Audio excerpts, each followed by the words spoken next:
Hello everyone, a very good evening and welcome to Byju's Exam Prep. Welcome to our weekly Thursday webinar. As you know, every Thursday we have a current affairs webinar which is mains oriented. Based on the topics and developments of the last 1 week, we take up a mains session, and today's session will specifically focus on current affairs from across subjects, and we are going to pay attention to answer writing. I have chosen six important topics. I'll give you six practice questions as well. And the entire discussion itself would be structured like a model answer. So that once you understand the topic, you can use the points we've discussed to build an answer and ensure that you can you can practice these questions that have been given. Before we begin, don't forget the mains test series has begun. We really hope you guys have been taking it seriously. So every Sunday, the question paper is given to you. You have time till Saturday to submit your answers. And also, every Wednesday, we discuss the question paper as well and give you the model answers. So please make the full take the full benefit out of the free mains test series which is being provided so that you can improve your answer writing skills. So without wasting any time, let's get started with today's webinar. Let's first look at the topics we are going to discuss today. As I told you, I've chosen six topics from last week's current affairs, and they cover many different subjects. Some topics are from science and technology, some are from international relations, some are from disaster management and geography, again, science and technology, and finally, international relations again. So these are the six major topics. All of them are very, very important for your exams. So let's begin with the first topic. The first topic is on AI or artificial intelligence. And we shall examine whether AI technology is a friend or a foe. The statement has been picked deliberately because this could potentially be a essay topic as well, or a mains question on AI in science and technology, or even in ethics. It could be designed on these lines, where the question is asking you to talk about the benefits of AI and the drawbacks and shortcomings and the fears associated with the technology. Or the question could ask you to talk about the need for regulating AI. So, to answer any such question, you should know the basics. You should know how to build this answer. So, first, let's understand the context in which the topic has been in news. Artificial intelligence has made a lot of global headlines over the last 1 year or more than 1 year. Especially in the last few months, in the last 6 months, generative AI, which has emerged onto the scene, has created a ripple wave across the tech industry. I'm sure many of you would have heard about platforms such as ChatGPT or Google's Bard, and I'm sure many of you would have already used it either to write answers or either to complete your assignments or just to test how the platform is actually designed. You guys would have definitely used the platform at least once, and I'm sure of it. So since ChatGPT came on board and Google competed with its Bard platform and many other similar generative AI platforms hit the market, it has generated massive global headlines and captured global attention. It has captured the attention of not just the tech industry and consumers, but also that of governments. Governments are paying very, very close attention to what happens in the domain of artificial intelligence. Because AI will influence future geopolitics, it will influence the future economy. In fact, it is already influencing the economy and geopolitics of the world. So, in every aspect of our life, AI is already playing a big role and it is going to play a much bigger role in the coming years. So, given the significance of AI and the advantages that it provides for us, it's very important to understand this topic in more detail. Many experts they feel that artificial intelligence is already driving the fourth stage of the industrial revolution. Currently, we are in the fourth stage of the industrial revolution. The first stage of industrial revolution began almost 2 centuries ago, which was powered by steam. Then came the second stage of industrial revolution driven by electronics and even computing, which started emerging by 1950s. Then came the third stage of your industrial revolution driven by communication, internet, networking, etc. And now we are in the fourth stage, which is being driven by critical emerging technologies such as artificial intelligence and all the associated technologies such as robotics, machine learning, Internet of Things, big data, etc. These are the driving technologies today, which is powering the fourth stage of the industrial revolution. So, given the significance of AI today and in the future, it's very important to understand the revolutionary opportunities that it presents for us. And at the same time, it has triggered a lot of fears and concerns, which are quite valid, quite legitimate concerns. So, this brings up the misuse, the potential for misuse of the technology, the shortcomings associated with it. Just like any powerful technology, if it is in the wrong hands, it can be put to wrong use. Be it computers, be it nuclear advancement, right? Be it communication networks, they have revolutionary opportunities to improve humanity itself, to scale up our economy, to transform the way we live.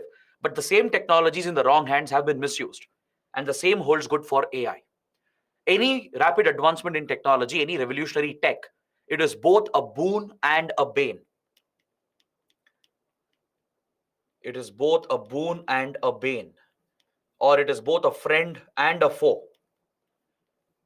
This is where such critical technologies need to be regulated by the state, by the government, and also at the global level through the global community. So let's understand more about this topic.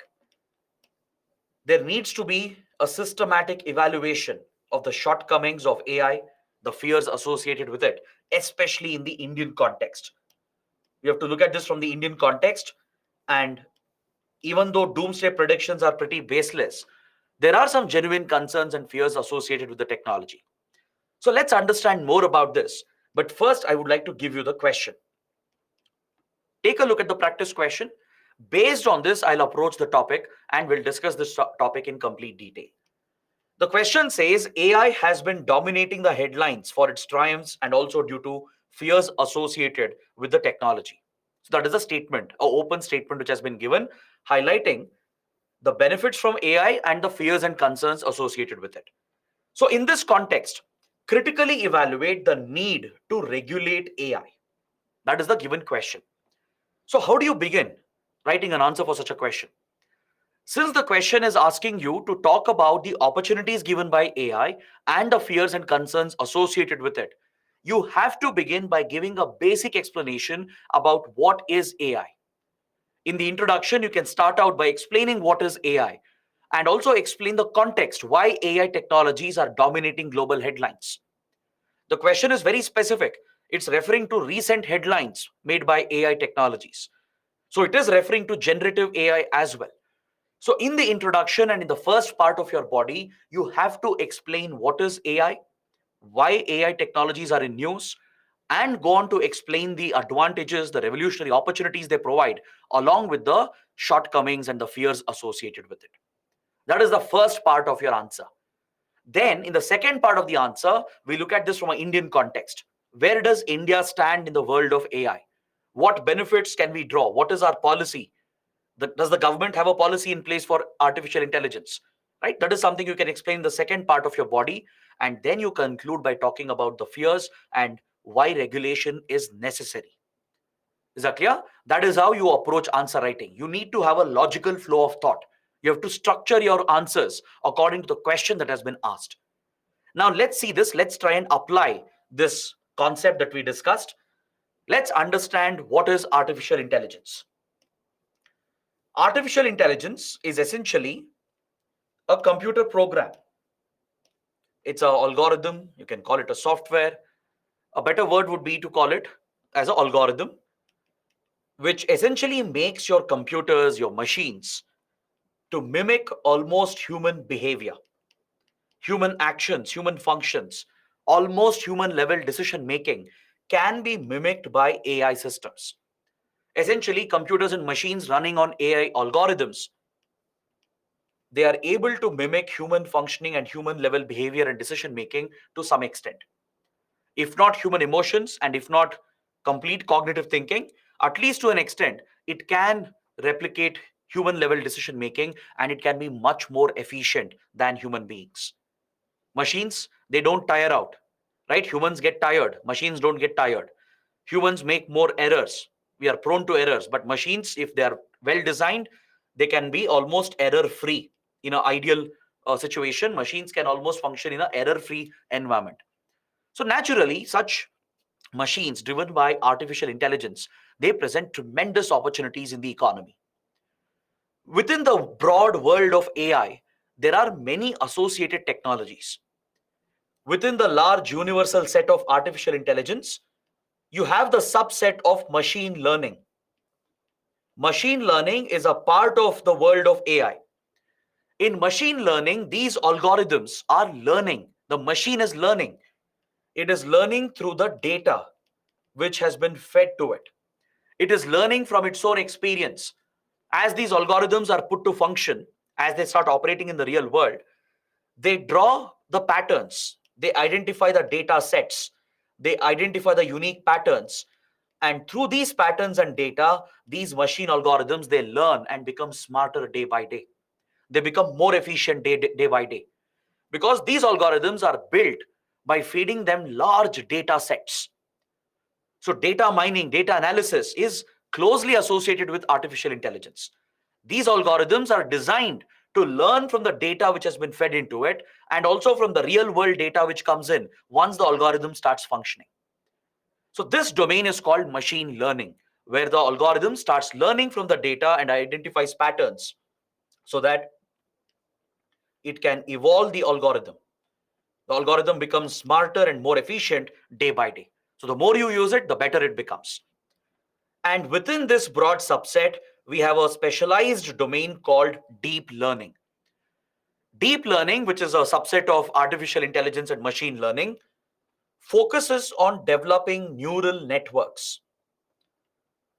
Just like the human brain is made up of neurons, right? It's the neural network which helps us in decision making, right? Our neural network throughout our body is drawing a lot of data from various sensory organs, and it's getting processed in the brain, and decisions are being made, signals are being generated, which eventually drives the function and behavior of a human being. So quite similarly, similar to these neuron or neural network in human beings, similarly, algorithms can be designed to function as a neural network. Different pieces of code, they can start linking up, they can start working together based on what it has learned through machine learning, and it can start mimicking human actions. It can start mimicking human level decision making. And this is a specialized domain within AI called deep learning through neural networks. Is that clear? So if you look at the world of artificial intelligence, it includes neural networks, it includes cognitive systems where cognitive learning can be carried out, cognitive decisions can be made by the system. It draws from vast amounts of knowledge and data. These systems are able to perceive, just like humans perceive things through various senses and sensory organs. Artificial intelligence platforms as well can draw data from sensors from the outside world, be it physical world or virtual world. They can draw data from there and start perceiving the patterns. They can start identifying the patterns. They can learn from large language models. Take your Chat GPT, for example. Chat GPT is a generative AI platform which has been designed, which has been taught by feeding it large data sets. When massive volumes of data is fed into an algorithm, right, it is said that it is based on a large language model. So it incorporates machine learning and of course robotics. These algorithms can plan, make decisions almost like human beings through the neural networks, right? And this is your world of artificial intelligence. It's a collection of all these tools and technologies. All of them collectively form artificial intelligence. It helps in building a system, a machine run by computers, run by a code, run by an algorithm, which can almost mimic human-like actions and decisions. So the opportunities here are endless. Given that these are smart algorithms which can make self decisions, which can learn and make better decisions, almost like human beings, they present revolutionary opportunities. The opportunities are almost endless in the economy, in strategic sectors. It has multiple civilian and as well as military applications. So there is no end to where AI cannot play a role. It's like mobile and internet and computing. Today, there is not a single sector in the economy and in our society which has not been disrupted by computing, mobile, and internet communication. AI is already doing the same, and this will become the reality in the coming years as well. AI algorithms can bring out smart robots, automated devices, unmanned devices, and machines, right? We already have a number of examples. There are robots being used in the industry. For example, if you ever been to a automobile plant where automobiles are assembled, or if you've been to a electronics industry, or let's say a semiconductor fabricating industry, you will see robots functioning. They have already been deployed. Robots can carry out these tasks of assembly line functions can be taken over by them with minimal human intervention. This ensures a higher output, higher productivity, and minimal error rate, which brings efficiency for a company and thus helps drive profits for the company. Internet of Things, where smart sensors are interconnected, interlinked. For example, your home, your office, all the devices that you use can be completely automated and interconnected. Your washing machine, your fridge, refrigerator, your air conditioner, even your car, your door and your security system at home, everything can be linked through a through an interconnected network of sensors that you can remotely control, or a AI algorithm can control them instead of you. By understanding your patterns, a AI algorithm can control all the functions, all the devices in your house or in your office. So this technology is IoT, Internet of Things. So similarly, there are many applications. Processing images, analyzing images. It can AI algorithms can go through millions of images and identify data points. And then it can create original content. If you feed it with, let's say, facial images of 1 million people, the algorithm can start creating a facial image on its own, which will be completely unique. Original image can be created. Let's say you feed a AI algorithm with millions of paintings. It will identify all the data sets, identify the patterns, and if you ask it to draw a painting, it will completely draw a new unique painting. Right? That is the potential of this technology. It can analyze graphs, data, audio files, video files, and essentially you can create content.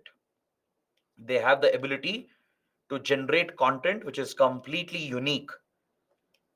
They can write an essay, write a thesis paper, attempt your question papers as well, and give you all the answers.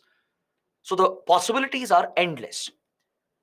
So your virtual personal assistants that you already are using, they're all driven by AI, be it Siri or Alexa. There are numerous personal assistants today by various tech companies. They're also driven by AI. So this is the power of artificial intelligence. It can modernize simulation. Simulation is critical today to test weapons, to carry out weather forecasting, to build weather forecasting models, right? To understand climate change, to optimize processes in the industry, to provide for efficient education and healthcare delivery of and other delivery of services in every domain, even in the military domain, to automate several tasks of warfare, to remotely operate weapons and other critical platforms like drones, battle tanks. Everything can be automated today, and simulation plays a critical role. So, this is the sample that I'm giving you regarding the opportunities that come up through AI. There are tremendous opportunities. There's not a single industry which can be left behind. It can be used to test drugs, come out with efficient vaccines, right? It can be used to simulate the behavior of a pathogen, understand how contagious diseases can spread, which can cause epidemics and pandemics. So, through such forecasting models, you can take preventive measures to contain the spread of a disease. You can employ this for smart agriculture. AI algorithms can take over the management of a farmland, of a cultivation land. They can monitor the soil fertility, the nutrient level, water and moisture level. They can monitor the temperature, and accordingly, they can irrigate the field, spray fertilizers and pesticides, give valuable data to the farmer through which the right interventions can be carried out. So, that is the power of artificial intelligence. The examples are numerous. We can go on in banking, in finance sector, in government services. within the government and the administration, a lot of tasks can be automated or they can be optimized and made efficient through the deployment of AI technology. Is that clear? So within this domain, the current focus is mainly on generative AI, generative artificial intelligence, which is a type of artificial general intelligence. I'm essentially referring to popular platforms such as ChatGPT, which was launched by OpenAI, AI startup, which is owned by Microsoft now, and Google launched a competitor known as Bard, Google's Bard, and there are many, many more. The list goes on. These generative AI platforms have made a splash around the world. They've captured popular attention from the media, from the consumers and the public, and from governments. And of course, from armed forces, intelligence agencies. Everybody is interested and equally concerned regarding the potential of generative AI platforms. So, what exactly is generative AI? Generative AI is a type of artificial intelligence. It is usually a type of general artificial intelligence. It's not specific to any particular task, it's very general in its function. It is built on machine learning algorithms. It is fed through massive and massive quantities of data. It's built on a large language model, and they can essentially create original content, authentic, unique, original content. If you ask it to write your answers for UPSC mains questions, it will write the answers, and the content will be pretty good. If you ask it to write a description for a video that you're uploading on Instagram or YouTube, it'll give a very good, very accurate description and a title which is SEO optimized. It can take over digital marketing, right? You can ask it to write poems. You can ask the algorithm to create images, paintings, videos, whatnot. So such algorithms which can create unique original content by learning from existing data, such platforms are called generative AI because they are generating output depending on the input that we are feeding. Depending on what you ask, what prompts you provide to the algorithm, and depending on what it has learned from the data set, depending on the patterns it has identified, it will perceive and understand the prompt you have given. Based on that, it will generate the required output that you're looking for. It will be very, very close to your expectation. It will not be way off the mark. As far as possible, it will be very accurate, factually correct as well most of the times. And that is the power of generative AI.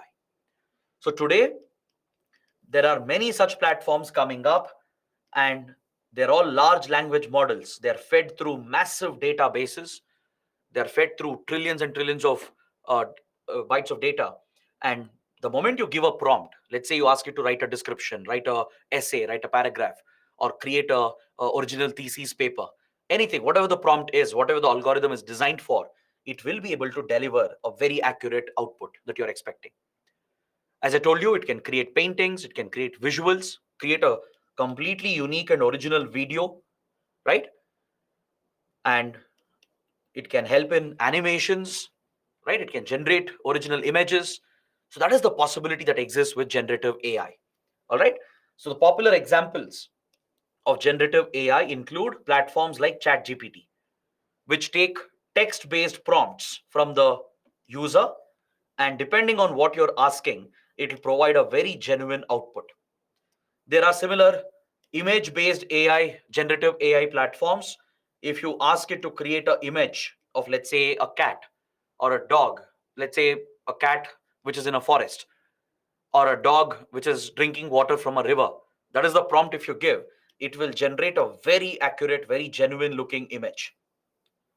So these platforms that can have real life applications by creating original content, they are called generative AI platforms. Now, all of this, you can compress this within 4 to 5 lines and explain this in the introduction and in the first part of the body. That this is AI, this is generative AI. These are the various advantages, opportunities that are present. So that you set the background, you set the foundation for your answer. And then you start talking about India and AI. Give some insight in the second part of the body regarding how India is leveraging AI. Where do we stand? one small paragraph on this. Recently, Prime Minister Modi, he tweeted that India is creating an entire ecosystem for artificial intelligence. He urged the industry, the tech industry, to collaborate with the citizens and the government to create opportunities through AI platforms that can benefit the economy and the society. This is what the Prime Minister spoke about. He tweeted following his meeting with Sam Altman, the founder of OpenAI. You can see him in the image over here, the founder of OpenAI, which created ChatGPT, the revolutionary generative AI platform. So the Prime Minister of India met him recently, just a few days back, and he tweeted this. What does it mean? Of course, you'll not be writing about this in your answer, but you can point out that India is already leveraging AI. The government is proactive. The government is already working with the industry. We are encouraging the big tech companies, the startups, to focus on artificial intelligence. Government agencies, departments are already incorporating it. Within our civilian agencies, military agencies, there are research, there's research going on across key institutions to develop indigenous AI technology and adopt them as well.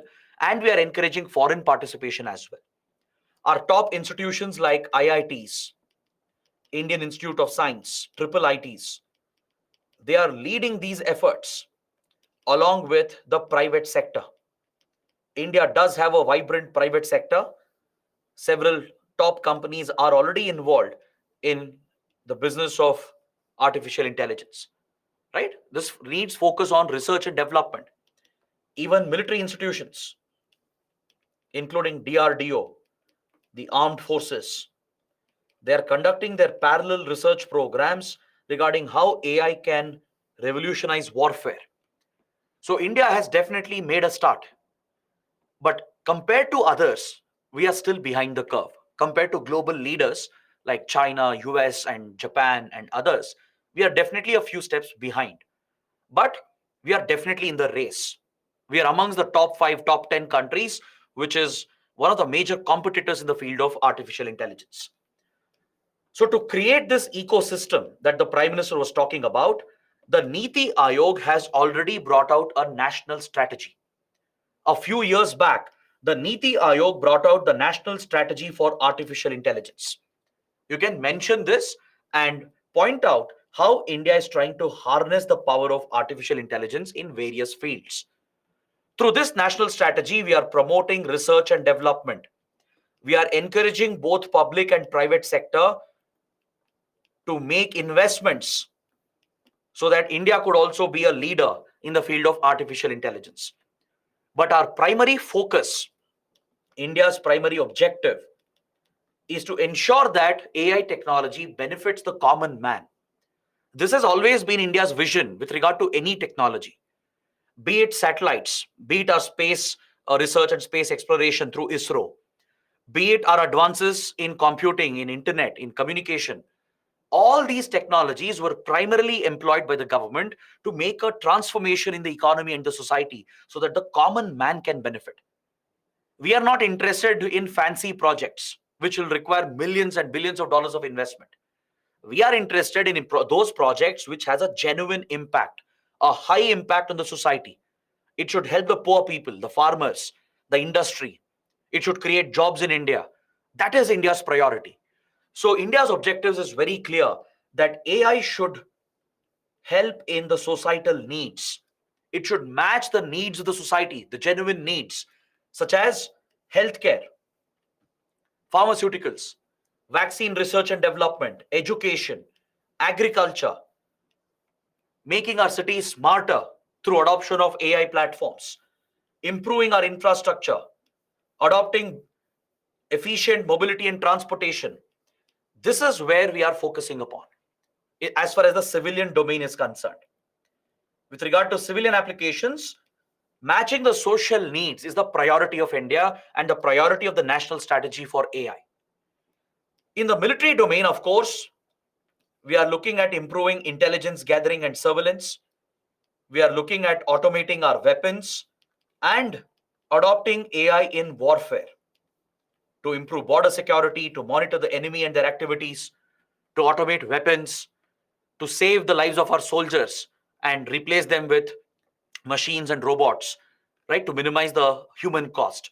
That is the focus of the military applications, right? So if you can bring this out in the next paragraph, right, that is more than enough. It explains what exactly India is trying to do. You can even draw an infographic like this. You can present the current use cases of AI in India. We are not focused on fancy technologies. We are not focused on creating Android bots or completely automated algorithms. Our focus is on using AI to improve the life of the common man, improve education, healthcare, agriculture, our city infrastructure, administration, management of our cities, provide for smarter transportation mobility. This is our focus. This is our priority. To further research in other cutting edge technologies, including quantum computing, nanotechnology, biotechnology. This is where India's focus is, to truly make a transformation in the economy and create jobs, benefit the common man, the farmers, the poor, and weaker sections. Improve governance. This is the focus of India as far as AI is concerned. But one concern for India is that we are still behind the leaders. We are behind the curve because India is struggling with regard to indigenous research and development, indigenous technology. We don't have adequate investments. Our institutions are bringing out a lot of intellectual property. You can see the patents in the field of AI owned by Indian institutions and researchers. But most of them is concentrated in elite institutions like IITs and Indian Institute of Science, etc. It's only few institutions which are leading the efforts. That is not enough.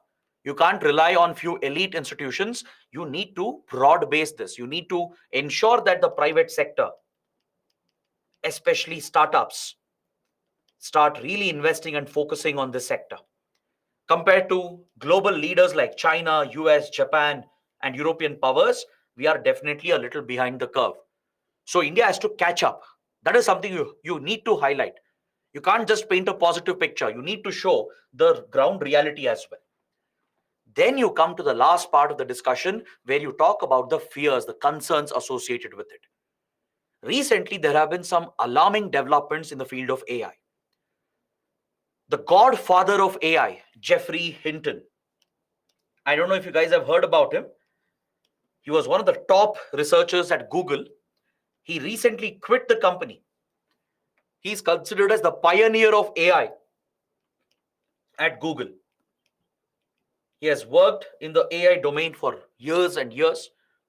He's one of the top leaders in this domain, a top researcher, and often considered as the godfather of artificial intelligence. So Geoffrey Hinton recently quit the company.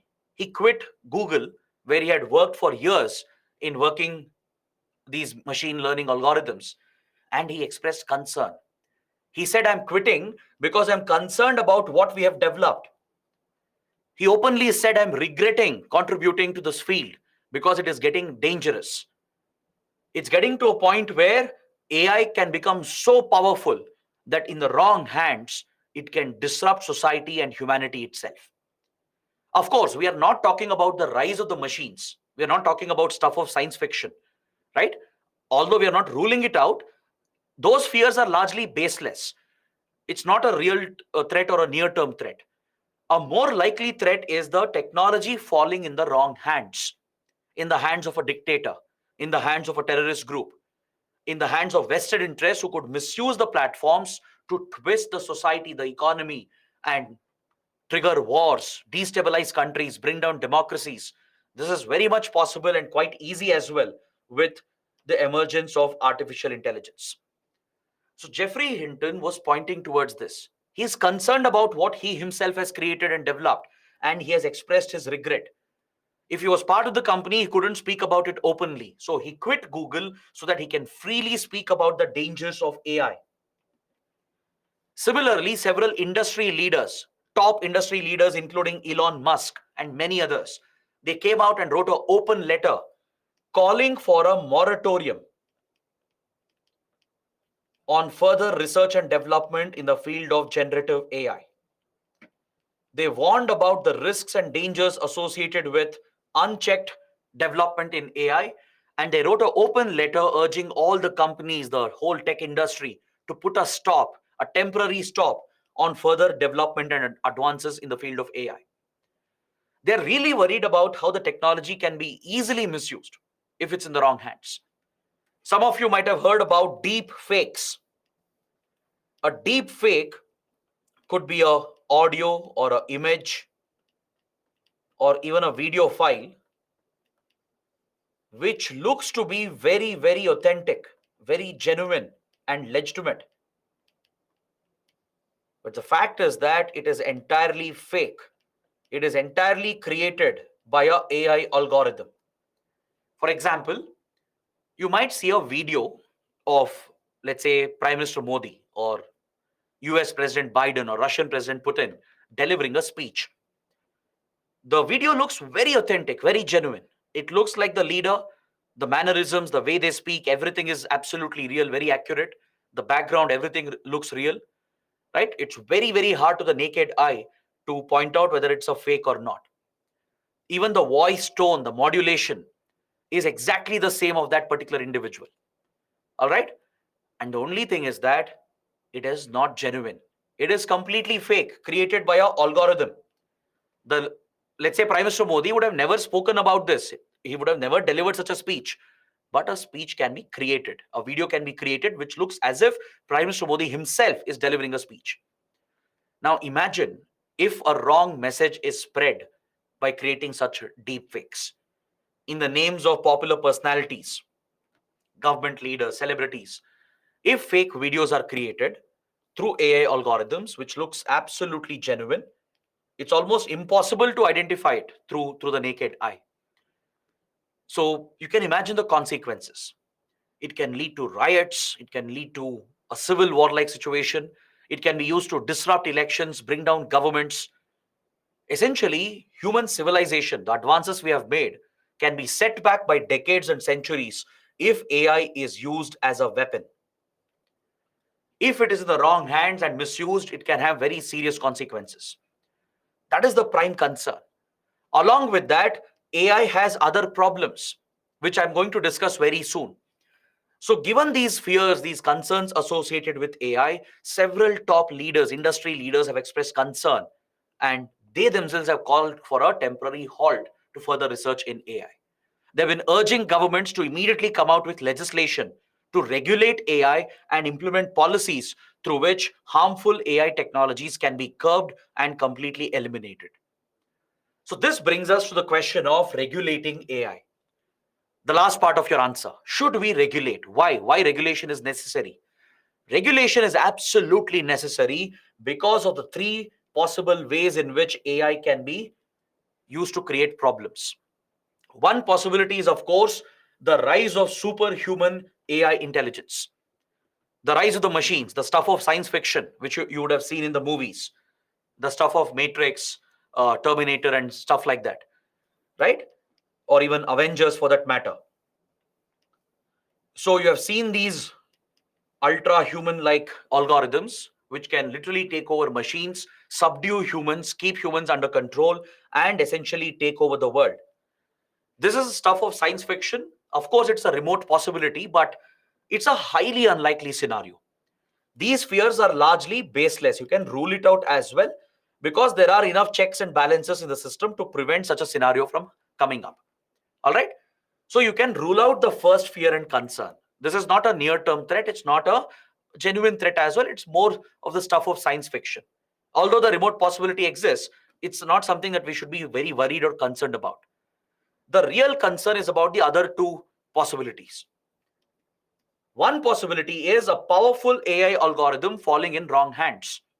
As I told you, what if it is misused by hostile countries, hostile intelligence agencies to target and destabilize another country? What if the technology falls into the hands of a dictator or an authoritarian government? What if the technology falls into the hands of a terrorist group or any other vested interest? What if they misuse the technology for detrimental purposes, right? The world as we know it can be turned upside down through the misuse of AI. That is the power that exists here. It's easy to spread fake news. Through AI algorithms, it's easy to spread misinformation, propaganda, carry out social engineering. Through that, you can manipulate elections. It's possible to cripple military operations of another country. It is possible to further scale up cyber warfare. It is possible to use data of citizens and steal their identity, create an economic crisis, or create real world accidents and disasters. Right? The possibilities of misuse are endless as well, just like the possibilities of opportunities are endless. So, AI in the wrong hands is the real fear. A powerful AI algorithm in the wrong hands is the real fear. The next fear is about highly capable algorithms which are escaping scrutiny. How do you know what's inside the algorithm? That is the question. See, developers would have written the code. What if the developers have not taken into account all possibilities? And what if such algorithms are being put in a critical field to make decisions? That is the concern. Sometimes developers themselves have no control over the algorithm. They might have developed the initial version of the AI code, but since it is a machine learning neural network platform, it's going to learn from the data, it's going to become smarter, it's going to evolve day by day, and it's going to become a completely new version of the actual algorithm that was created by the developers. Developers might have created one version. Within few days, within few months, you might have a completely new version of the AI algorithm because the machine is learning. The developers themselves may not have control over it. And since source code is not accessible for patented AI platforms, who knows what's really inside the code? Have they taken into account all the social, economic, and national security concerns? That is a question. What if such algorithms, which have escaped scrutiny, which are probably not even under the control of the developers, what if they have been deployed by the government or by a private company in a critical area where actual decisions are being made? For example, facial recognition technology. It's already being widely used by police agencies, by intelligence agencies, by law enforcement agencies around the world, including in India. The problem is, since these algorithms are fed with data from the real world, the data itself could be biased. Whatever biases exist in the real world, that would have entered the algorithm as well. For example, racial bias. In general, there is a discrimination against, in the Western countries, there is a discrimination against the African community, against the blacks. There is discrimination against women in the society. There is widespread Islamophobia. In general, there is discrimination against minorities, Dalits, tribal communities, right? Against weaker sections, vulnerable communities, there is discrimination in India and around the world. So these real world biases, which is already present in the data, would have entered the algorithm as well. The algorithms would have learned from that. And these biases will reflect in the decisions that they're going to make. What if a facial recognition technology gets it wrong? What if instead of identifying the correct terrorist or a criminal, because of the biases, what if it identifies someone from the minority and the police take action against him who's innocent? What if people are denied access? What if they are denied access to services or access to a place because facial recognition tools are not recognizing them? Have these social concerns, economic, governance related concerns, security related concerns, have these been contemplated by the developers? That is the question, right? This is a very, very real concern. So that is why the need exists for regulating AI. There is no question. You cannot let the technology run free. Through governments, there has to be regulation. There should be a law, a proper policy, rules in place which are enforced to ensure that AI technology is not misused. So this is where you can suggest in the conclusion that India must be prepared for these concerns, these shortcomings. We have to take into account the special Indian circumstances. We have to look at our weaker sections. We have to look at the most vulnerable communities in India, the biases in the Indian society. Right? India is a caste-based society even today. Caste-based discrimination is a reality. There is discrimination against minorities. So what if the data enters these algorithms? We need to ensure it doesn't happen. Right? So the government has to keep this in mind and enforce this on the industry. For this, you need a law and a regulatory system in place. We have to promote fair, responsible, transparent AI systems which can benefit the society, not harm the society. This is where checks and balances are necessary. That is why a law is needed. Of course, the law can't be very stringent, very strict. The law shouldn't end up crippling innovation. It shouldn't hurt genuine research and development and innovation. It should bring in the required checks and balances and transparency to ensure that there is no misuse of AI, to ensure that AI platforms are not escaping scrutiny and wrong algorithms are being deployed, which can have a real world impact on people. That is where we have to ensure we should be careful regarding the development and deployment of AI tools. So this is where you can suggest to show that you have a broader understanding of the topic. You can suggest that we can learn from other countries as well. Similar debates are taking place in every country.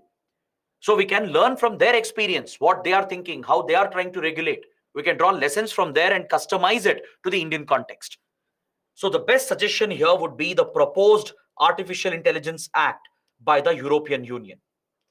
The EU has taken the biggest step compared to any other country or any other region as far as regulating AI is concerned. Recently, a proposed act has been brought up. It's being pushed through the European Parliament, and very soon it's going to become a law. And this would be a landmark development. For the first time in the world, there will be an effective law in one region at least to regulate AI technologies. So you can suggest that we can look up to these models being followed by other countries. We need not blindly copy them. We can learn from their experience, from their policies, and customize it to the Indian context. We can learn what to do, what not to do. For example, in the European Union AI Act, which is proposed, classification of AI technology has been provided. This proposed law not only defines what is artificial intelligence, it gives a proper definition of AI and AI tools and AI applications. Apart from the definition, it is classifying AI algorithms into 4 different categories based on the level of risk posed by the algorithm. Essentially, any AI algorithm which will be developed in European Union and deployed in European Union will be put through a scrutiny, a check. It could be a research institution, a government institution, or a private company or an individual. Anyone who's developing a AI algorithm or a AI tool, they have to go through a registration and a scrutiny process. They have to get the required permissions from the authorities, and the algorithm will be scrutinized. The source code will have to be opened up, right, for review and further scrutiny. So by looking at the source code, the regulators will determine what is the level of risk from this algorithm in the real world. Is the risk unacceptable? Is it high risk? Or is it limited? Or is there minimal risk? And accordingly, action will be taken by the authorities. Unacceptable risk, which it means that these tools are dangerous to the society, to the health of the country and the economy and the security of the state. So such unacceptable algorithms will be banned. It will be prohibited. It will not be allowed in the European Union. Tools which can threaten fundamental rights, tools which can promote biased decision making against minorities, against people who are vulnerable, tools which can lead to misuse and destabilization of a country, right? So such algorithms will be classified as unacceptable risk and they will be prohibited entirely. Those under high risk will be strictly regulated. They have to undergo a periodic review. They have to follow various checks and balances, report to the government constantly. But those posing a limited or minimal risk, they will be allowed for for direct implementation with minimal regulation. So such classification is essential. That's what European Union is doing. It has clearly defined the technology, it has defined the applications, and it is classifying the tech based on the risk posed to the country and the society. So that is a model we can also learn from, and you can suggest that in your answer. That will show to the evaluator that you have a much broader understanding of the topic. You're not simply mugged up from a tuition notes, but rather you have read newspapers. You're aware of what's happening in the world. You're aware of what's happening in the AI domain and in India, and you're bringing all the points together to build a structured answer. I know it seems like a lot, especially for beginners. All of this might appear to be a little too much, but trust me, don't worry. It all comes with practice. The more you revise, the more you practice answer writing, you will get better. It's a skill, it will not come overnight. All right, it's a skill that you develop over a period of time. Now, moving on, we have covered a big topic. That's why we had to take more time for that. So, now let's move on to the other topics which are relatively smaller. The next topic is related to the G20 and a recent proposal made by India. This is a very interesting development in international relations. That's why I feel the topic is very important. As you know, India is currently holding the presidency of G20. I'm sure all of you know this. I need not repeat those points. I'm sure you know what is G20 as well. So I'll not be explaining that as well, because we have covered G20 multiple times. The point here is, why is India proposing membership to African Union in the G20? G20 is a grouping of the 20 largest economies in the world. India has recently proposed, Prime Minister Modi made the proposal. We are about to host the G20 summit in Delhi. All right, in September this year, India will be hosting the G20 summit. In the run up to G20 summit, lot of related meetings, ministerial dialogues are taking place from the last year, from the last few months. In one of the latest meetings, Prime Minister Modi proposed that G20 countries should consider providing full membership to the African Union, which is a regional grouping that represents 55 African states. Just like you have European Union representing European countries, there is African Union or AU representing African countries, where 55 African states hold membership.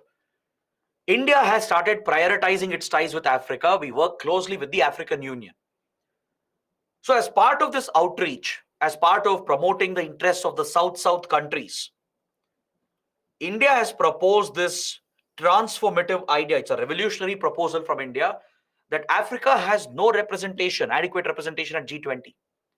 There's only one African country in the G20. Is that clear? That is inadequate representation for such a large continent.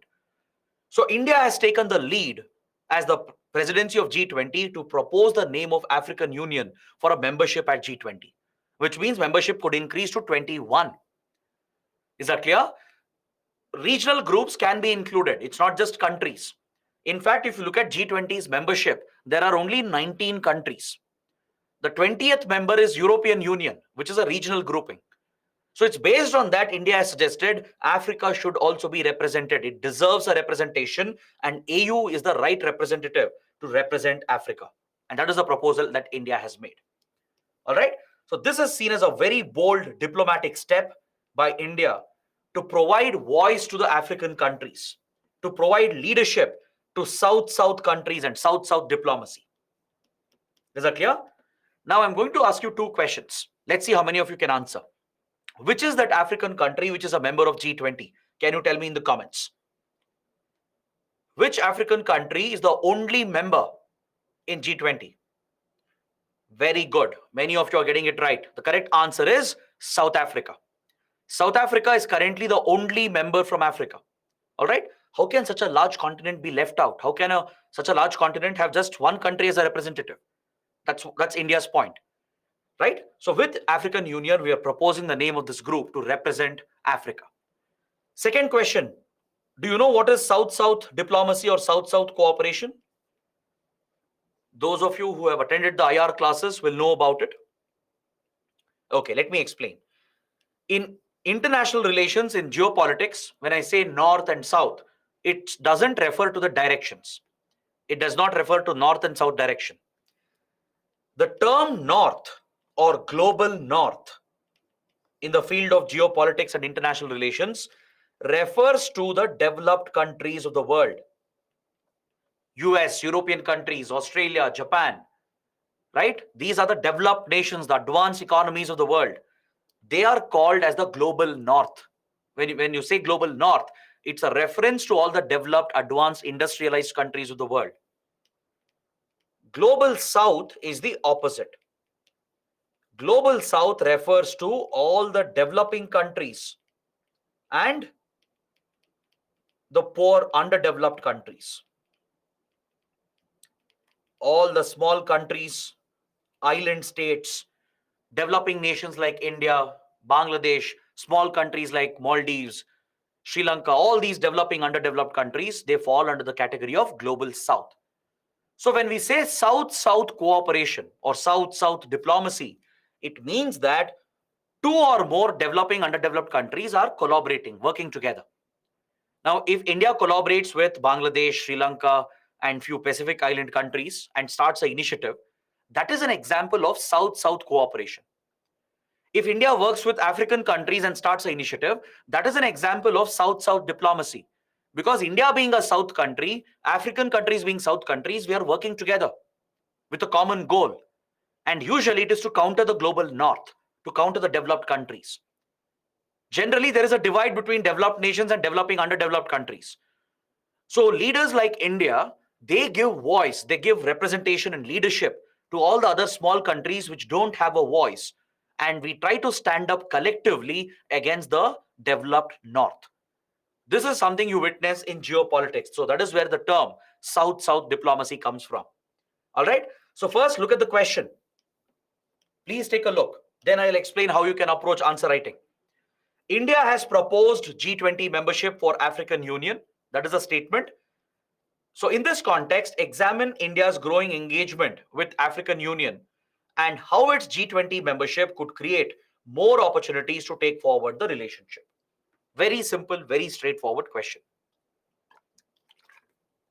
So what should you do? First, talk about the context in the introduction. Explain why this topic is in news. That Prime Minister Modi made this proposal at the G20 meetings that in the upcoming summit, we should adopt or we should accept African Union as a member representing all African countries. So this proposal has been made by India and it's a initiative of our South-South diplomacy. So once you set the context, then in the body, you go on to explain why Africa is important. What is India's relations with African Union? What is the logic behind this initiative by India? There should be some rationale, right? There should be some India's interest which is getting fulfilled. And that is why we are pushing for this. There is some reason why India is doing this, giving this support to Africa. That is what you have to find out and you have to explain that. Then you conclude as to where India's relations with Africa stands. How can India, Africa both benefit through such collaboration at global platforms like G20 or maybe at other global platforms like UN? Since we have similar interests, we have like-minded objectives, there are many areas we can work together, not just G20. So suggest that in your conclusion. That ends your answer. So let's see what key points can be included. See, this proposal need developing, underdeveloped countries. Several countries have come out in complete support of India. Even many top strategic experts have praised the Indian government for thinking about such an initiative. It's a very ambitious push by India. The idea is to give equitable, inclusive representation for African countries. The whole logic is that Africa is underrepresented. This is what you should bring out in your answer. You can mention that currently in the G20, there is only one African country, which is South Africa. This representation is inadequate. It's not inclusive. It's not equitable. So to ensure that all African countries get equitable, inclusive representation at the G20, India has made this proposal. Because today G20 is playing a critical role in the global financial system and in the global economy. And also in global geopolitics. G20 has emerged as a critical global platform. So a large continent like Africa deserves to have representation. So that is the rationale behind the push that India has given. It also reflects India's priorities in Africa. It's a reflection of India's focus on its African diplomacy. In the last 20 to 30 years at least, subsequent Indian governments have really paid more attention to Africa, and our ties have been improving exponentially in the last 20 to 30 years. There are tremendous opportunities for India in Africa, and Africa also benefits a lot by working with India. So that is what you can explain in the next part of your answer. Maybe give a small outline about what is African Union, and then start explaining what is so significant about Africa. What opportunities do we have? What kind of collaboration, what kind of initiatives have we started jointly? Few examples. So that explains the logic, the rationale behind this push, and then you conclude the answer. Especially for your prelims, you need some facts about African Union. You can mention a couple of points in your mains answer as well. As I told you, it's a regional grouping consisting of 55 African member countries representing the whole of Africa.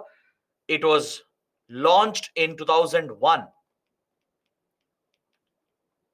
and it came into force in 2002.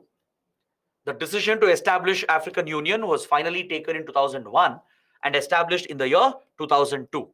So it's been 20 plus years, almost 21 years since the grouping started functioning. And just like any regional group, it's focused on promoting relations between the members, improving political relations, economic relations, promoting cultural and commercial ties amongst African countries, and acting as the collective voice of Africa. So that is the prime role of African Union. Within Africa, there are many economic communities and trade areas. Like you have ECOWAS, which is a economic community of East African countries. Then you have SADC, economic community of Southern African countries. Similarly, Central African countries, North African countries, West African countries, they all have their own regional economic groupings. So all of them are collectively brought together through African Union. It truly represents the length and breadth of Africa, right? That is where the significance of African Union lies. But if you look at the whole continent, Africa is a continent of massive opportunities. Why? I'll give you some points. Africa, as you know, it's blessed with resources. You name it, those resources are present in Africa. From uranium to gold, from diamond to rare earth minerals, hydrocarbons, that is oil and gas, right? Then every other possible resource that you need for the industry, for manufacturing, for agriculture, everything is present in Africa. That's why Africa has been a fascination for Western countries, Europeans. Since colonial times, they have looted, plundered, exploited, oppressed, and destroyed Africa. Whereas India's approach towards Africa is very different. We understand Africa's pain, right? We have come from a similar background.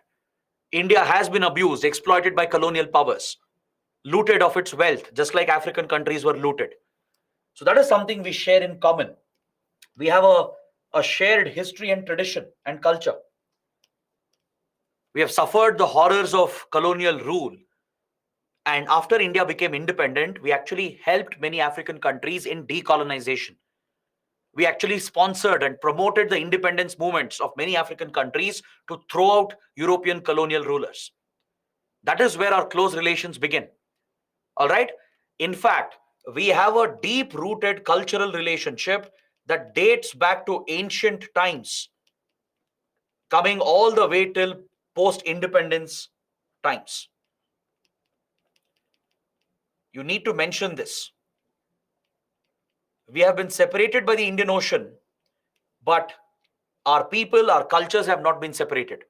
Since many centuries, Indians and Africans have found each other, helped each other, and we have seen a lot of movement of people and goods and culture as well between India and Africa. Since centuries, especially from the western coast of India and southern parts of India, from Gujarat, Kerala, parts of Maharashtra, Karnataka, and Tamil Nadu, traders have long established a presence in Africa. And even today, you find a very strong Indian community in many African countries. Is that clear? Our diaspora in Africa is more than 3 million strong. It's almost 3.5 to 4 million strong, especially in East Africa and in Southern Africa.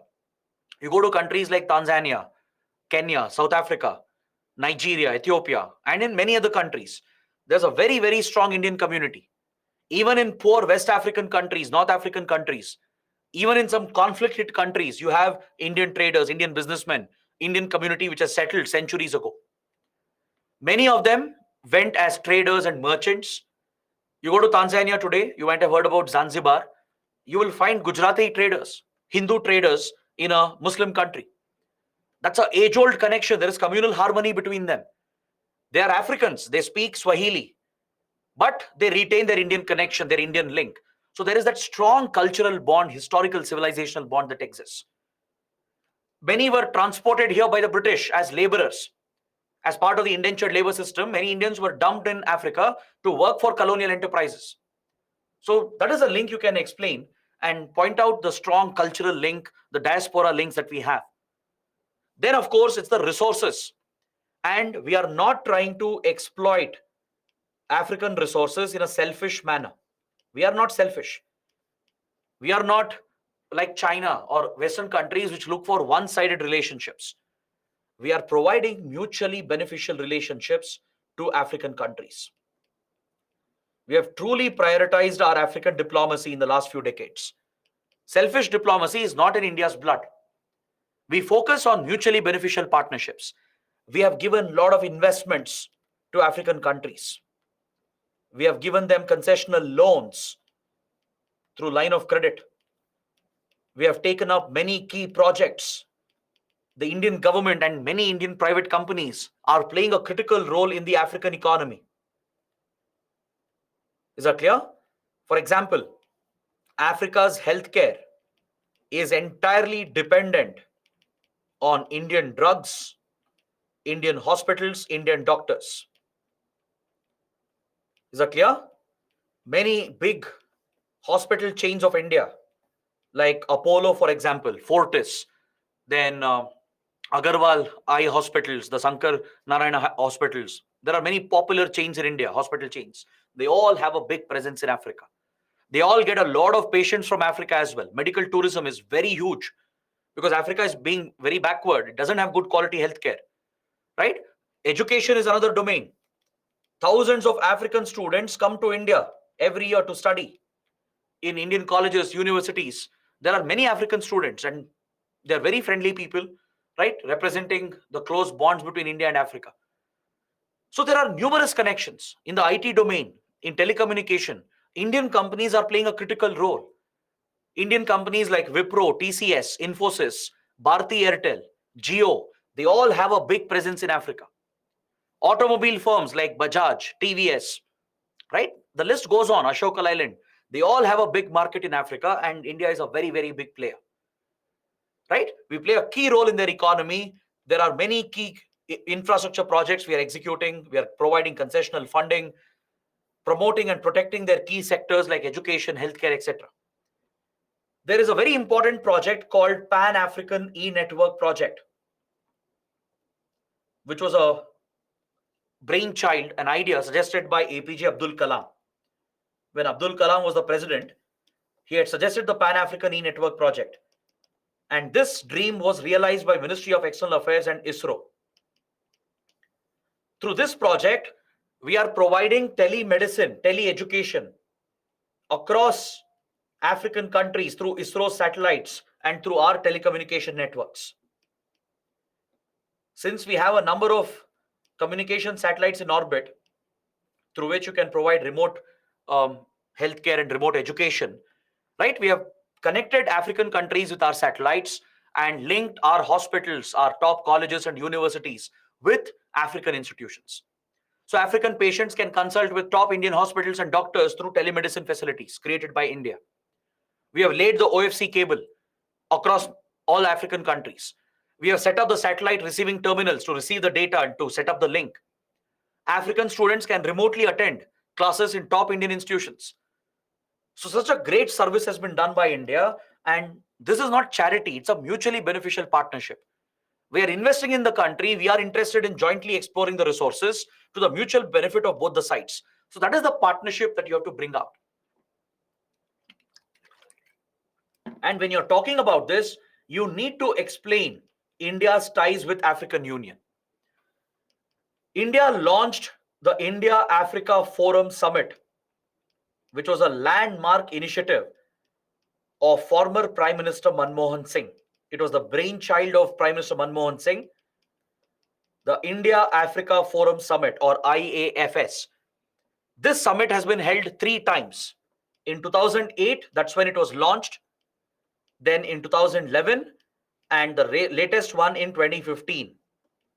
So 3 India-Africa Forum summits have taken place, which has brought India together with African Union countries.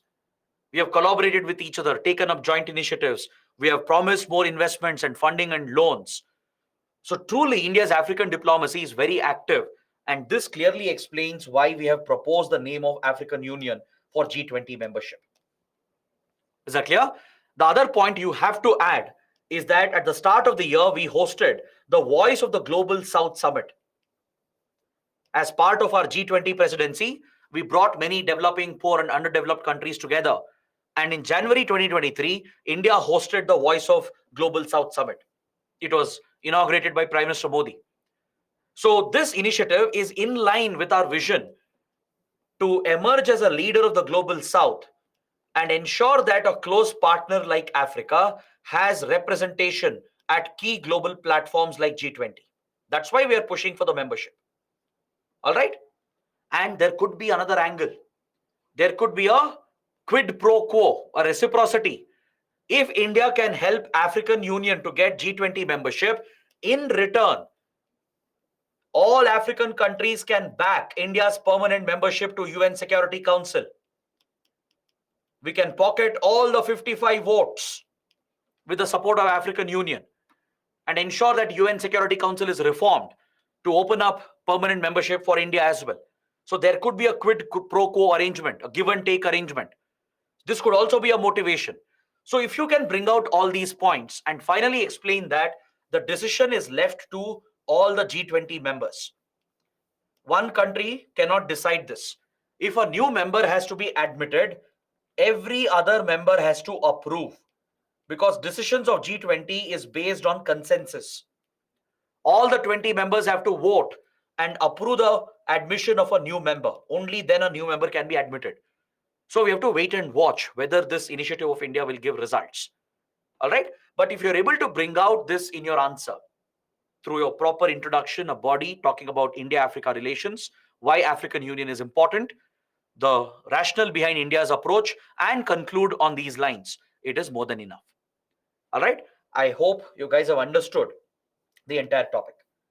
Now, moving on, let's look at the third topic for today related to India-US relations. I'm sure all of you are following news. Prime Minister Modi is on a very important visit, a landmark visit to the United States. The visit is still ongoing as we speak. But in the field of critical emerging technologies, there has been some big developments between India and US. India-US have launched a major cooperation in the field of critical emerging technologies. So based on this, I've taken a specific question because I feel the topic is very, very relevant. The context is that Prime Minister Modi is on a landmark visit to the US. That's one important point. Last week, India-US have unveiled a roadmap to promote deeper cooperation in the field of critical emerging technology. India's National Security Advisor, Ajit Doval, met with his counterpart, with the American National Security Advisor, Jake Sullivan. And both of them have finalized a roadmap to promote collaboration between Indian institutions and American institutions in the field of critical and emerging technologies. Is that clear? So the roadmap has been charted out, and we have launched an initiative called ICET for this purpose. It was announced last year, and now it has been brought out, and the initiative has started functioning.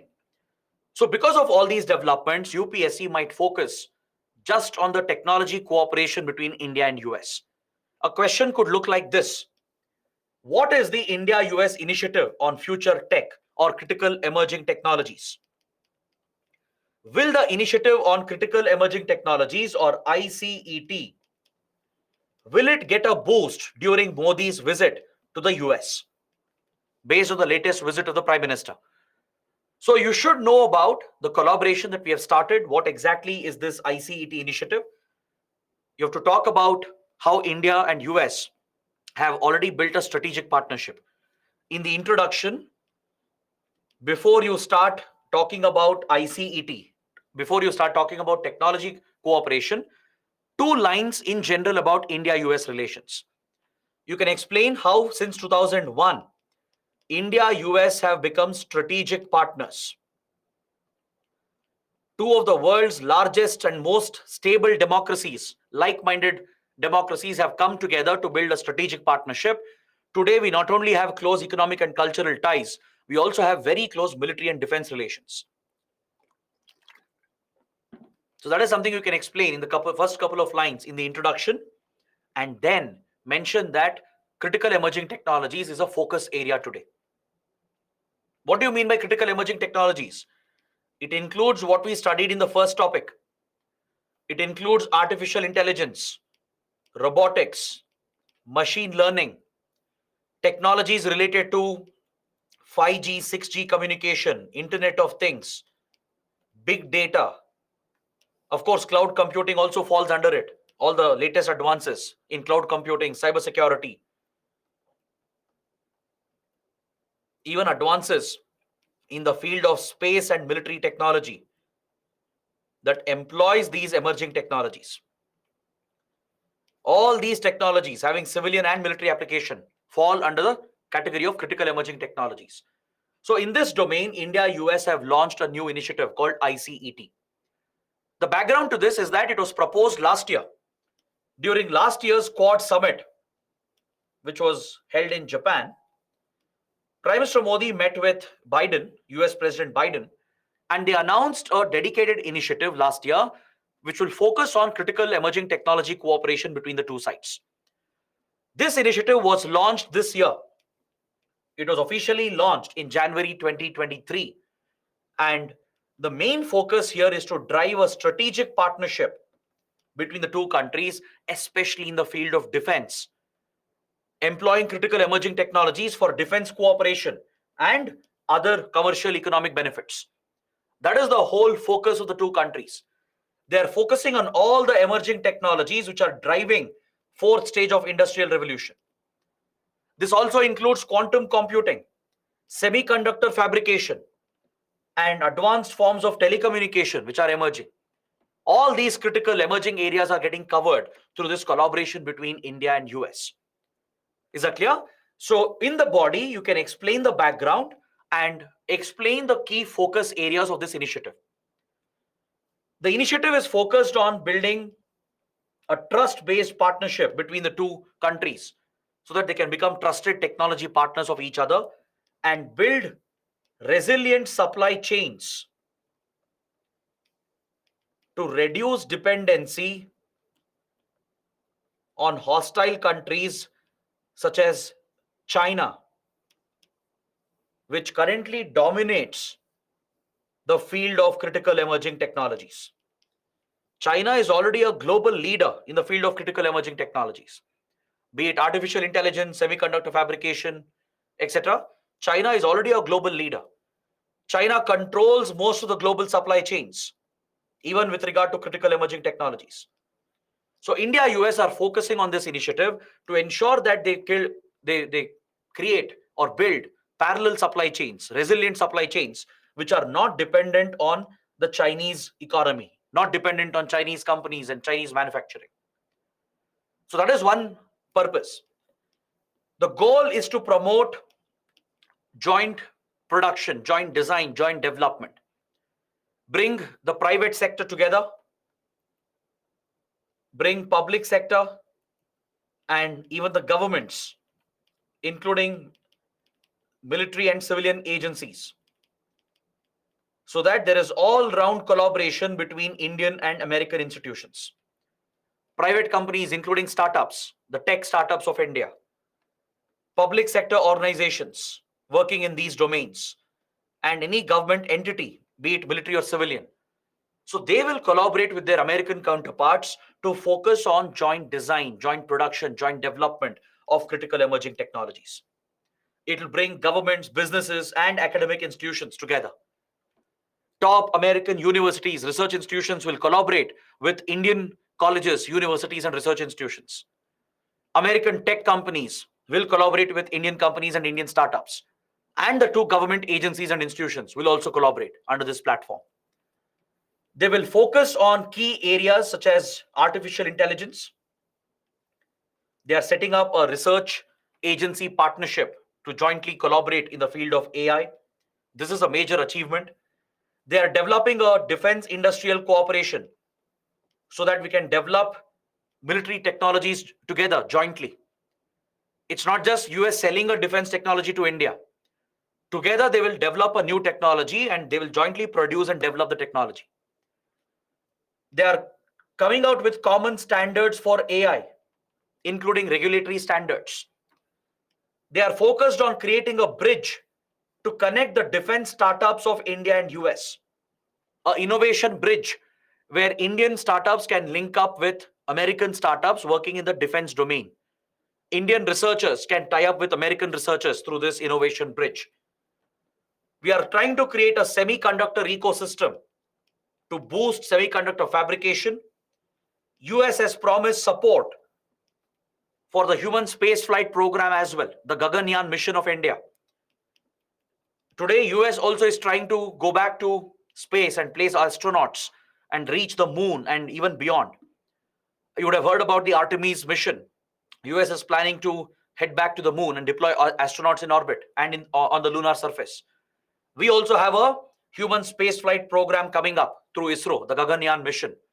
So this is another critical area where we can collaborate and use critical technologies, emerging technologies. In advanced communications like 5G, 6G, Open RAN network, in all these key telecommunication technologies, we are collaborating to create common standards. Is that clear? Open RAN, it refers to the last mile connectivity in your telecom connection. Basically, the connection between your phone and the base station, the mobile tower. Is that clear? The mobile tower, which is physically set up by your service provider, will have a base station. So there you have a RAN platform, which is routing your connection. Is that clear? It's called the route access network. The moment you place a call, the moment you send a message or access the internet, you're sending signals. Your mobile phone is transmitting the signals to the nearest base station. The antenna picks it up, and the signals received, the telecom signals, it is digitized. It is digitized and sent through the network to establish that routing connection. This is done through the RAN base station, which is part of your base towers, mobile base towers. So here common standards are being created. Open RAN technology is being promoted. So all companies can benefit and the technology can be shared with India and US, right? So all such areas have been identified. And in fact, a lot of progress is already being seen. You can talk about this. You can mention some successful initiatives which have already started. Significant progress has been made since the launch of ICET. A quantum coordination mechanism has been launched in the field of quantum computing. Public-private dialogue on telecommunication to collaborate in Open RAN 5G, 6G technology. Important exchanges are happening in the AI and space domain. Of course, it's very factual. This is where you have to remember these points and present them so that you can show the progress, the success of ICET initiative, which was started almost 6 months ago. Mention the semiconductor supply chain that India, US are trying to build, and they have set up a committee as well to provide recommendations for this. But the biggest achievement till date happened just few hours ago. Just a few hours ago, Prime Minister Modi has signed a landmark deal with the US, with General Electric, to procure the F414 jet engines that is going to power the LCA Tejas Mach 2 fighter aircraft. The GE 414 fighter jet engines is one of the most advanced jet engines in the world. It's already used in the F-18 of the US, the Super Hornet, produced by Boeing. It's also used in the Gripen fighter jet of the Saab, which is a European defense manufacturer, the Saab Gripen. So two major fighter jets in the world, they run on GE F414 fighter jet engines. India is going to procure them. This will be transfer of technology. We are not just buying the engines, the technology itself will be transferred. And this will solve the critical problem we had faced with LCA. LCA Tejas has been a disastrous program for India because even after 40 years, we couldn't make LCA Tejas operational and we couldn't match global standards. Yes, LCA squadrons have been raised and inducted, but the engine has always been a problem. Indian Air Force has always complained about it. Indian Navy also has complaints. Finally, the problem will be solved with the American jet engine, where the technology itself is going to be transferred. This will significantly boost India's air power. It will help us replace the depleting squadrons like the MiG-21, MiG-29, etc. All right, it will fill that critical gap in our air power and help us counter Pakistan and China. So this landmark deal has been made possible because of ICT initiative. It's under the ICT initiative that a jet engine deal has been struck as part of the defense cooperation, where transfer of technology is involved. Then you have to mention a new initiative called Indus X, India-US Defense Acceleration Ecosystem, which was launched recently. Just a few weeks back, Indus X has been launched to accelerate defense collaboration, to create common ecosystems between Indian and American defense companies to promote greater collaboration in the field of defense technology. It's called Indus X, which is under ICET itself. Then a roadmap for defense industrial cooperation has been brought out, along with a strategic trade dialogue to remove the export barriers. So India can procure latest American technology.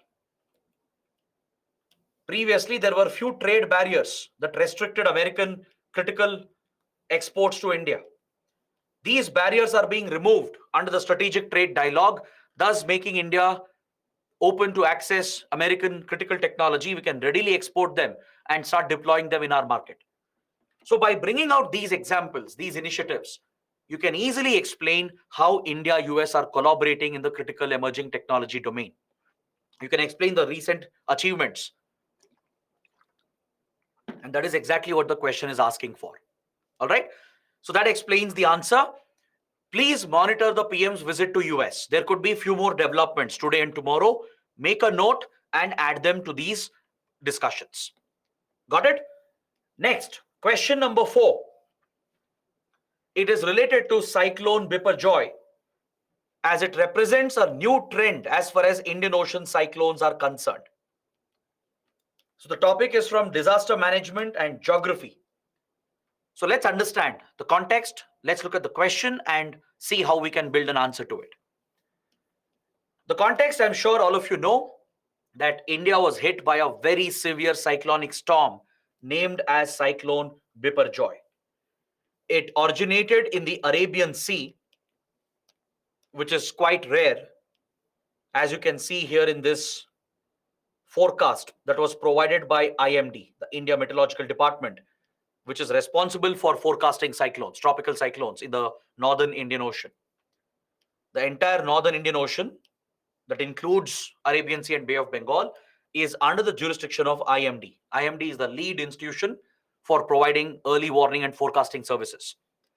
So India Meteorological Department keeps track of formation of tropical cyclones in northern Indian Ocean and gives out real-time alerts to the entire region.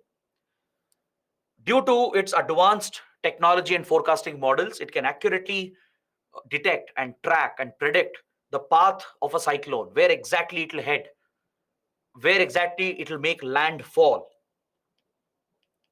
Landfall is a key event in a cyclonic system, right? When exactly the cyclonic system will enter the land mass and generate high-speed winds and torrential rains that's going to cause massive flooding and uprooting, which eventually turns into a disaster, right? So this is the capability that IMD has built, and it accurately predicted the path of Cyclone Biparjoy, where exactly it will hit, what time, what date. So such specific information can be given out, and these alerts This is what helps in disaster management. This is what helps in saving precious lives. People across Gujarat, right, who are in the line of fire, even Pakistan, India informed Pakistan as well, shared the data because the Sindh province of Pakistan was also getting hit.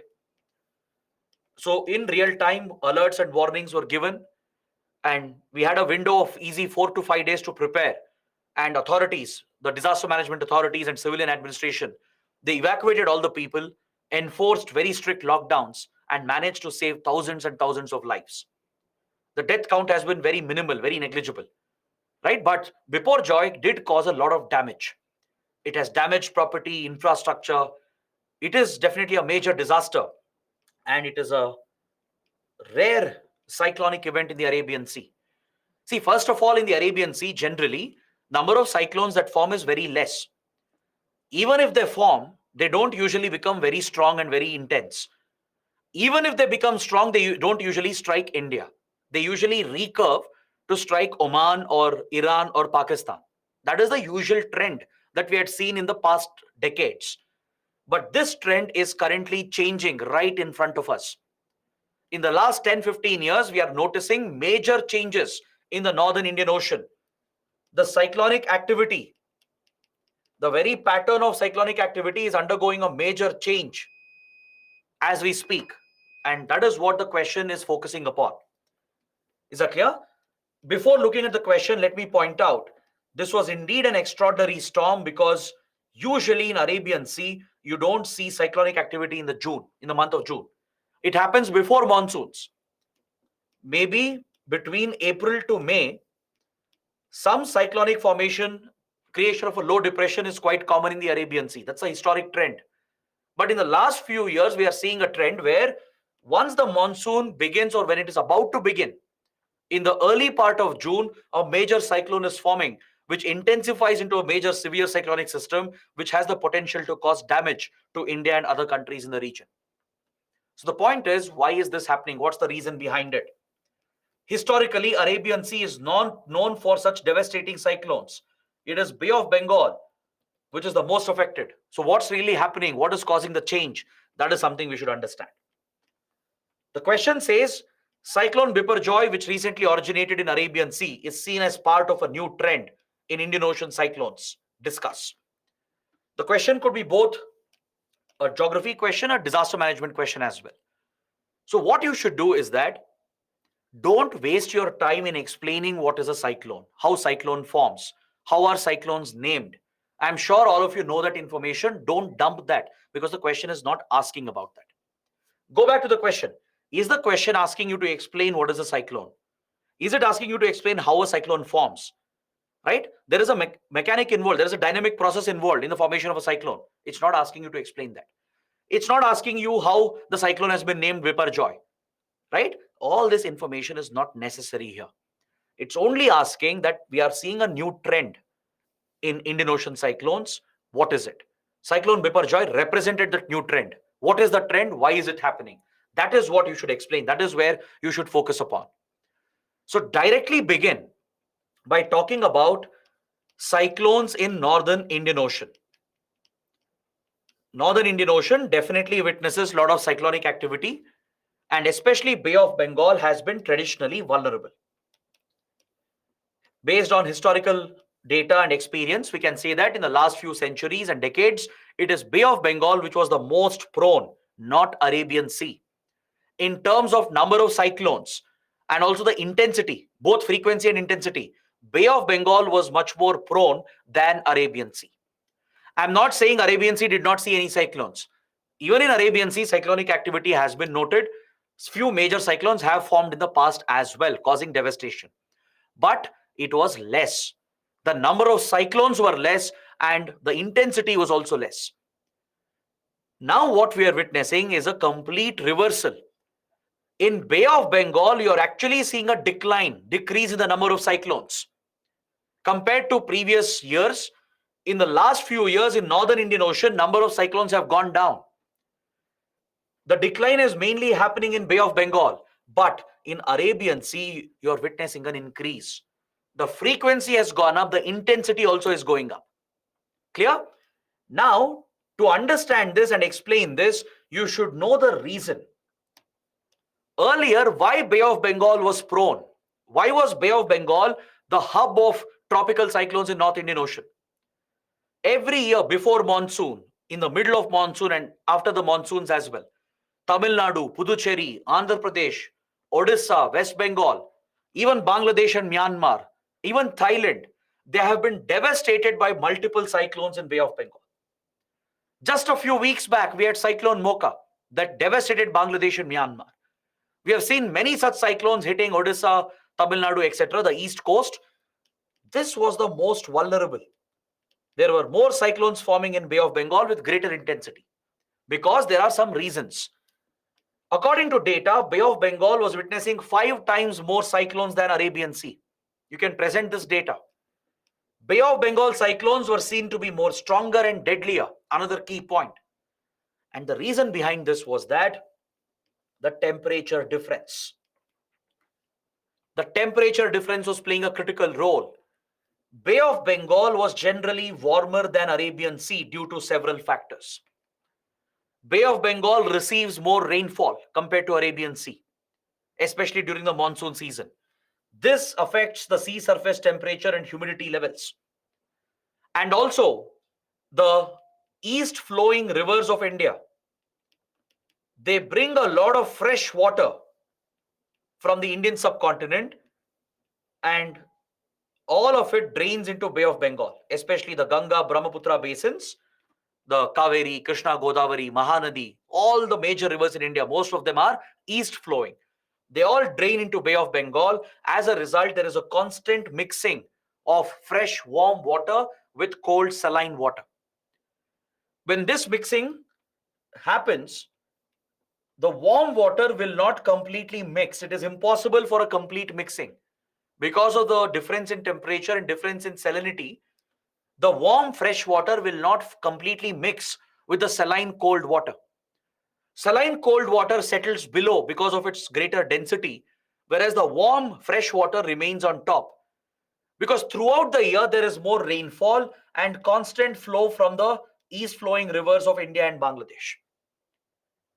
So as a result, the sea surface temperature in Bay of Bengal was traditionally warmer.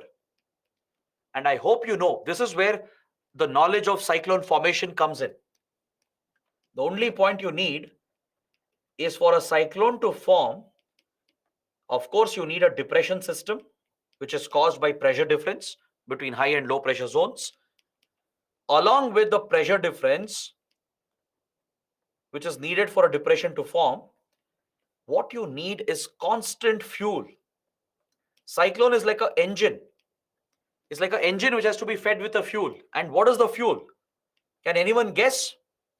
What is the fuel which feeds a cyclonic system? What should be supplied constantly for a cyclonic system? Wind, cloud? No. It's not wind or cloud. Water? No, not water exactly. It is warm air. It is water vapor. The constant evaporation is necessary. When there is constant evaporation happening at the surface, the warm air rises up, the water vapor, the warm air with moisture, right, which is basically water vapor, keeps rising. That is what fuels your cyclonic system. Why do you think cyclonic system comes to an end the moment it hits land? The moment landfall happens, why do you think the high speed winds are generated, rains are generated? Because the cyclonic system is coming to a sudden halt. As the cyclone moves over land, the fuel supply is cut off. The moment cyclonic system starts entering land, the fuel supply is cut off because it's no longer on the sea or the ocean where it was getting a constant fuel of water vapor that was fueling the system. Understood?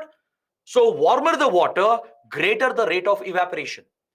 And greater the rate of evaporation, more cyclones will form with greater intensity. This is what was happening in Bay of Bengal. Also, the shape of Bay of Bengal used to play a role in the way the cyclone would curve. It would curve to strike India's east coast or sometimes recurve to strike Bangladesh, Myanmar, depending on Coriolis force. Clear? Plus, Bay of Bengal, since there is no landmass separating it from the Pacific, From Pacific as well, cyclonic winds would come in, and cyclones were getting exported from Pacific to Bay of Bengal. If you look at the map, you'll realize this. There is no major landmass separating South China Sea, Gulf of Thailand, and Pacific Ocean from Bay of Bengal. You have a narrow part of Thailand, a very narrow stretch. It's a very narrow landmass. So cyclones that originate, cyclonic winds and systems that originate in the Pacific, they can easily travel towards Bay of Bengal. That also contributes. That's an external factor. So because of all these factors, Bay of Bengal was witnessing more cyclones. But today, what has changed? There is one factor which has changed. It is temperature. And I'm sure many of you can guess, why is temperature changing? It is all because of climate change. And there are studies to prove this. Enough evidence has been brought out to show the difference in temperature that's coming up in Bay of Bengal and Arabian Sea. Both are getting affected. In Arabian Sea, temperatures are increasing, which was not the case before. Previously in Arabian Sea, because of stronger winds, especially during monsoon, the temperature would cool down. Also, fresh water flow is very less. We have very few west flowing rivers. They don't bring much of fresh water. So easily the water gets mixed and the cold water would come up. So Arabian Sea was colder compared to Bay of Bengal. It wasn't as warm as it is needed for a strong cyclonic system. But today, Arabian Sea is witnessing an increase in temperature, whereas Bay of Bengal is seeing a small decline in temperature. And that is the reason why we have seen a significant change in cyclonic disturbances in the North Indian Ocean. In the last couple of decades, especially in the last 15 to 20 years, the total number of cyclones in the North Indian Ocean has actually declined compared to previous data. You still might witness many cyclones, but don't just base that on the current data. Look at the past data, compare with it. Compared to previous decades, total number of cyclones across North Indian Ocean has actually gone down. The decline is mainly in Bay of Bengal because the temperatures are dropping slightly in Bay of Bengal. But conversely, temperature has increased steadily in Arabian Sea because of climate change, because of the disturbance in the oceanic circulation, the wind currents, and the flow of water, the fresh water. Because of all the changes that are being driven by climate change, Arabian Sea is warming up. Even in the month of June, when monsoons are supposed to come, it still remains warm, thereby creating a ready fuel. The fuel is readily available. So no wonder the frequency and also intensity of cyclones has gone up in the Arabian Sea. Clear? This is exactly what you should explain. We are seeing that monsoons are getting delayed, especially in El Nino years, which is starting this year. For the next few years, it's likely to be a El Nino phenomena, which is bad news for Indian monsoons. Monsoons are getting delayed, whereas the temperatures remain higher in the Arabian Sea. All right, so it's an ideal condition for more evaporation to happen, for a depression to occur due to pressure difference, and that triggers off a cyclonic circulation. As it picks up more moisture due to more evaporation, the cyclone intensifies and strikes one of the countries here, causing massive devastation. Is that clear? We had cyclone Okchi few years back, which hit Kerala and other parts of India. There was one more cyclone that hit Gujarat recently, just few years back. So you can give these examples to justify your argument. You can point out that there is scientific evidence to show that sea surface temperatures have remained higher in Arabian Sea, whereas we are seeing a slight decline in the Bay of Bengal. These changes are being driven by climate change induced changes in oceanic circulation and wind circulation. All right. So that is the analysis you need to bring out to explain this new trend with regard to cyclonic activity in the Indian Ocean region. Got it? Now we come to the last two topics, relatively smaller topics. I'll be talking about semiconductor fabrication in India, the challenges that we are facing. And the last topic is on refugee crisis in the world. All right, both are very important topics. The question says, in the context of ongoing semiconductor war between China and the Fab 4 countries, evaluate India's policy on semiconductor fabrication and challenges that lie ahead. Please understand the question carefully. First, the question is looking at the global context. It's focusing on semiconductor fabrication industry and the competition between China and Fab 4 countries, also called the Chip 4 Alliance or the Chip 4 countries. It's focusing on the competition between them. How China and Chip 4 countries are in competition. Can someone tell me which are the Chip 4 countries or Fab 4 countries? Anyone? Afreen has already given the right answer. Very good. Don't go through the PPT. Tell me the right answer. Good. Some of you are getting it right. USA, Japan, South Korea, Taiwan. Taiwan is the most important. These four countries, Taiwan, then, of course, Taiwan is not a country, but no one recognizes Taiwan as a country, but Taiwan as a region, Japan, South Korea, and US. These four are part of Fab 4 or Chip 4 alliance. They are the top chip manufacturers in the world, along with China. So, in the semiconductor domain, there is a war which has triggered, a conflict, a competition. So, semiconductors, since they have a lot of strategic value, they have critical value in the economy, and they have several strategic military applications as well. Geopolitics has entered the semiconductor domain. A geopolitical conflict is being fought between the major powers, with China on one side, Fab 4 countries on the other side. All right, this is a competition you witness in the semiconductor domain, and geopolitics is very much a part of it today. It's not just an economic issue, it is a geopolitical issue today. In this regard, you have to evaluate where India stands. Where do we stand in the semiconductor domain when it comes to fabrication of semiconductor chips? What is our policy? What challenges do we have? This is what you have to evaluate. All right. Now, first, in the introduction, since it's a very general question, it's not specific to any recent development or incident. It's a broad question on semiconductor industry because it has been in the news. I hope you guys remember 3 years back when the pandemic broke out. As China controlled a lot of the supply chains, the supply of chips, semiconductor chips, was heavily disrupted. So if you went out to buy, let's say, a car or any electronic appliance or a gadget, there was a massive waiting period. Some of you might have experienced that.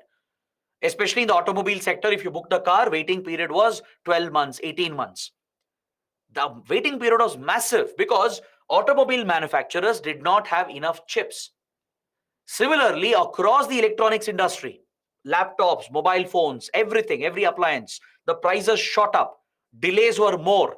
The model you wanted would never be available because semiconductors were in shortage because of the pandemic. That made US, even Taiwan, then Japan and South Korea realize that you can't depend on China so much. China may not be the biggest producer of semiconductor chips, but still it controls a lot of the supply chain. The electronics industry, the manufacturing related to electronics is controlled by China. Now, this critical dependency is not just an economic weakness, it's a strategic weakness because China is known to exploit such weaknesses for geopolitical gains. These are technologies that have civilian and very serious important military applications. For your missiles, for all weapon components, drones, satellites, semiconductor chips are absolutely essential, right? So these countries decided they have to move away from China dependency. They have to build parallel supply chains, make a resilient supply chain, and come together to pool their resources together to produce semiconductor chips so that they don't have to depend on China again. So in the last 3 years, you have seen the intensification of this conflict, this economic and geostrategic conflict between Western countries led by US with the Fab 4 alliance and China on the other side. So since it's a more of a general topic, always start with some data that you know about the semiconductor industry. Again, you need not mug this up. Any important fact about semiconductors is enough. I'm giving you a factual data. If you can remember this, great. Or else, you can simply explain what is a semiconductor chip, right? Just a basic explanation. You don't have to get very scientific. It's a IR topic here. Just explain the role of semiconductor chips, how it is used in integrated circuits, electronic circuits, how it is critical for manufacturing processors, and making every other appliance, every other electronic device and gadget that you can think of, from televisions to mobile phones to satellites to missiles, right? Everywhere, chips play a critical role. That is the explanation you can give in the introduction. Just 2 3 lines you can explain this. Or if you remember an important fact like this, even this can be a good start.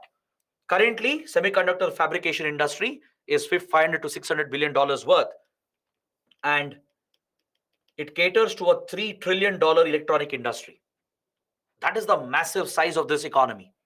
The electronic industry is $3 trillion dollars in size. This industry is being catered to by the semiconductor industry, which itself is 500 to 600 billion dollars big. This could easily hit $1 trillion very soon because our consumption of electronic devices is going up. So it's not just an economic necessity to control the manufacturing and supply chains. It's critical for your defense, for your geopolitics, for your strategic security reasons. So you can draw a pie chart or just explain in a couple of sentences who are the current global leaders when it comes to semiconductor manufacturing. That could be your next point. It is Taiwan, which is the global leader. Almost 65% of the chips are produced in Taiwan. Rest 6% in China, 7% in US, South Korea 15%, Japan also around 6%, and the rest. This is the rough distribution. All right. Taiwan is the top producer, but China produces around 6 to 7%. So you might ask, what's the concern here? What's the problem? If China is producing only 6 to 7%, Taiwan is producing 65%, what's the problem? Let me explain. The problem lies in the fact that China controls the supply chain of rare earth minerals, which are critical to produce semiconductor chips. China controls most of the electronic manufacturing in the world. Thereby, China has secured enough supplies of semiconductor chips for itself. Through careful strategies and economic policies, it has gained access to enough rare earth mineral resources from other countries. It dominates the rare earth supply chains.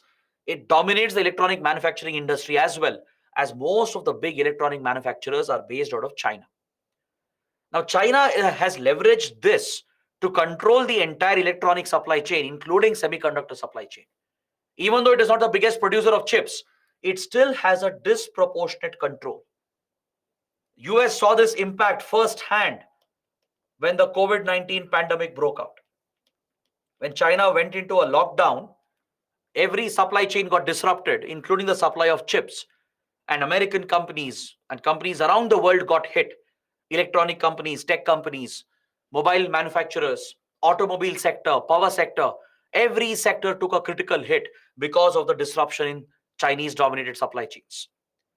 So since then, it's become not just an economic priority, but a strategic geopolitical priority for Western countries to end that dependency and create supply chain resiliency. So Chip 4 or Fab 4 alliance has been formed between these four top manufacturers, which are like-minded political systems.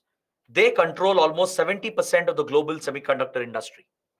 Even though China has limited production, it has greater control on the entire supply chain. This is what gives China that leverage. All right. So that is why these countries are competing. So in the introduction and paragraph, you can explain this. Explain why semiconductors are important, who are the biggest producers, and what is this geopolitical economic competition that has broken out between China and the Fab 4 countries. Clear? Once you finish this explanation, immediately you jump. Clearly, India is far, far behind. We do not have enough foundation or enough base with regard to producing our own fabricated chips. India has a lot of challenges and problems. We don't have the resources, especially rare earth minerals. All right, resource is a problem. The bigger problem is technology and investments.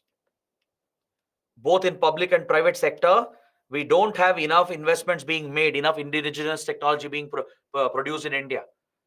Of course, there are a few global companies operating here, like Intel, for example. and few other chip manufacturers. They do produce chips in India, but on a relatively smaller scale. And they're not creating the technology here. If you take Intel and others, they're developing the chips elsewhere. They're simply producing it, mass producing it in India. So that does not build our indigenous base, research base. So we lack the technology, we lack the skilled manpower. It's a very specialized domain. You need highly skilled engineers, researchers to lead this domain, but we don't have enough manpower. Investments aren't sufficient. Government has not paid enough attention. Private sector is also very limited. This is the big challenge we are facing. We are behind the curve. We are extremely import dependent. 95% of our chips, more than that, are imported from Taiwan, from China, from Japan, from US and other countries. Now imagine, this is not just an economic dependency, it's a strategic security dependency as well. Countries like China will use this to their advantage to dominate over India. What if these chips are already coming with a security backdoor? What if Chinese companies are selling such chips to India which already have a backdoor access to Chinese intelligence and military agencies? What if those chips are installed in critical networks in India? It becomes easier for China to hack into our networks to conduct cyber espionage and even wage cyber warfare against India. So it's a huge security risk as well. So that is why India is looking to build resilience and self sufficiency as far as semiconductor fabrication is concerned. So we have charted out a course, a policy has been put in place to provide special incentives. There's a semiconductor policy in place since 2007, which has been updated frequently. I'm sure all the guys from a science background will know about Moore's law. All of you who are from a science and engineering background, or even if you remember the basics in your school, I'm sure you would have read the Moore's principle or the Moore's law. What does it say? According to Moore's law, the number of transistors in a chip will double every 18 months. This is the rapid pace at which the semiconductor industry has developed. Is that clear? It means the technology to manufacture and produce chips will become so advanced every 18 months that the number of transistors being added on the same chip will get doubled, which means the processing capabilities will also increase. So to produce at such a scale, at such level, you need indigenous technology. It is critical. Without that indigenous research and development, you cannot make these rapid advances. You cannot catch up with the technology that is evolving so fast, right? So this has been India's biggest drawback. So the semiconductor policy does talk about promoting the fabrication units in India. It provides fiscal incentives, fiscal support through the government so that we can encourage investments in the sector. All right, so please explain the policy here, provide some details, and mainly talk about the India Semiconductor Mission. Couple of points about this when you're ending the body. Under the semiconductor policy, we are encouraging the industry and investments. We have a dedicated policy in place with some investments. We are giving fiscal support, incentives to attract private investments from around the world. We are trying to create the required manpower as well by promoting these courses, by trying to create the skilled manpower, and talk about the semiconductor mission launched in 2021 by the Ministry of Electronics and IT.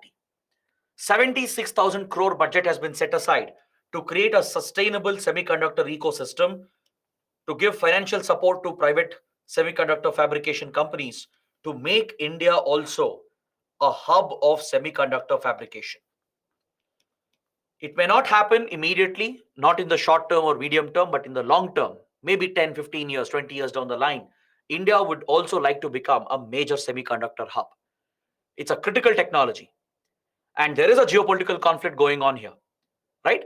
Given its economic and strategic significance, India also has decided to build indigenization in semiconductor fabrication, right? So this is what you can explain. You can talk about this and finally bring out the challenges for India.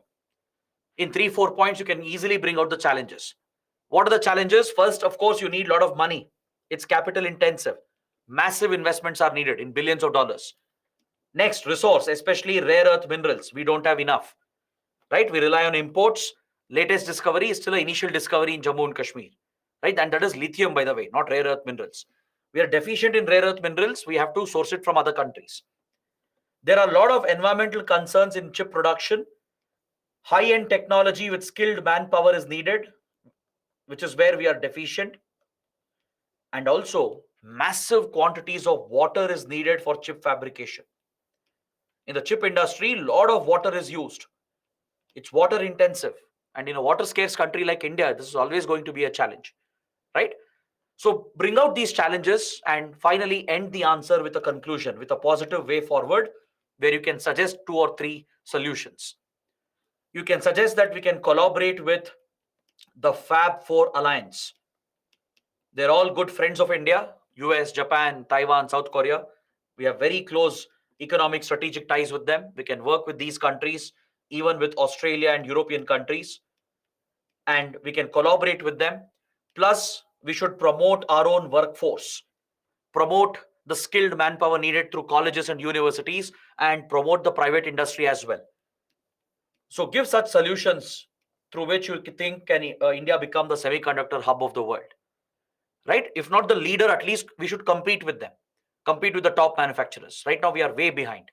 So, provide 2 3 points as solutions, and that ends your answer. Is that clear? So, these are the key points you should be aware of as far as semiconductor fabrication is concerned.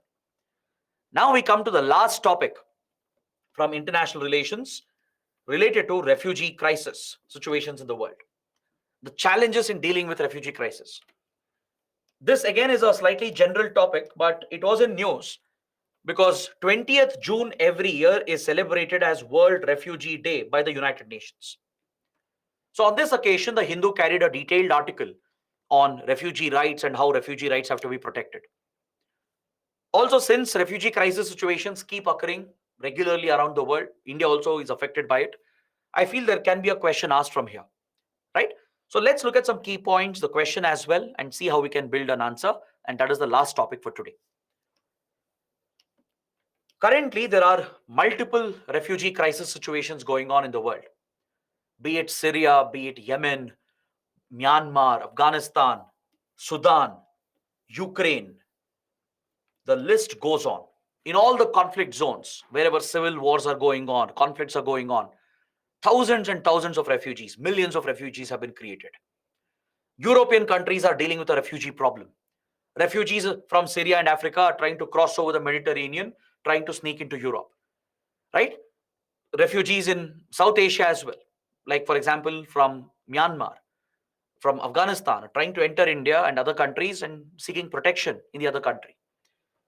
So this has become a humanitarian challenge, a humanitarian disaster, because refugees are running away to save their lives. There is a life threat in their home country. That's why they are running away. They are called refugees. They're asking for asylum, asking for protection, and giving that basic protection is actually a right of the refugees. It's a right that they can demand. All right. According to the UN High Commissioner for Refugees, which deals with refugees and migration related issues, 69% of refugees who are getting displaced are from these 5 conflict hit countries. Please remember this. Even for prelims, Syria, Venezuela. Venezuela is going through a major economic crisis, and there is internal problems in Venezuela. Afghanistan has been taken over by Taliban. Syrian civil war is still going on, even though attempts are being made to end it. Sudan and South Sudan have descended into a massive civil war. Myanmar is going through a major political crisis since the military took over again in 2021. Like this, there are few more countries. So they are contributing to the biggest refugee burden. And this indeed has become a challenge. So be it mains or prelims, you should know the trend of refugee migration. You should know from which countries you are getting the biggest amount of refugees and which are the biggest receiving countries that are hosting refugee population. The top countries, as we just discussed, include Syria, Venezuela, Afghanistan, South Sudan, and Myanmar, followed by DRC. Sudan has jumped the position because of the latest civil war that broke out. Then Somalia, Central African Republic, Eritrea, etc. These are the top contributing countries. This is where the maximum refugees are coming from. They are the contributing nations. The host countries which are hosting them, Turkey is hosting the biggest refugee population as a result of the Syrian civil war and other conflicts in the region, followed by Colombia, which has received a lot of refugees from Venezuela, Uganda, Pakistan, which has received from Afghanistan, etc. All right. Just having this fair idea could help you in your prelims and mains. You can present this in your answers. In a couple of points, you can explain which country is contributing the most, at least the top three or top five, which are the top three receiving countries. So that factual data can be presented. Now, what kind of question can you expect? Highlight the plight of refugees around the world with recent examples and discuss the measures that need to be taken to protect refugee rights. Something on these lines. So, right now, you got an idea about the major refugee situations in the world. You don't need the complete details, just the basic idea. Which are the conflict hit zones from where refugees are coming? Of course, add Ukraine to the list, right? So mention 3-4 countries with specific examples in one paragraph saying that this is where the biggest refugee crisis is being seen. Talk about refugees going across the Mediterranean through the risky sea route from North Africa and Syria trying to enter Europe. Talk about Rohingya refugees and other political refugees from Myanmar entering India, Bangladesh, and Southeast Asian countries. Talk about Afghan refugees. Like this, if you give 3-4 examples, that's more than enough. In 2 lines, you can explain in which country we are witnessing this outflow and which countries are receiving them, which countries are affected by this burden of refugees.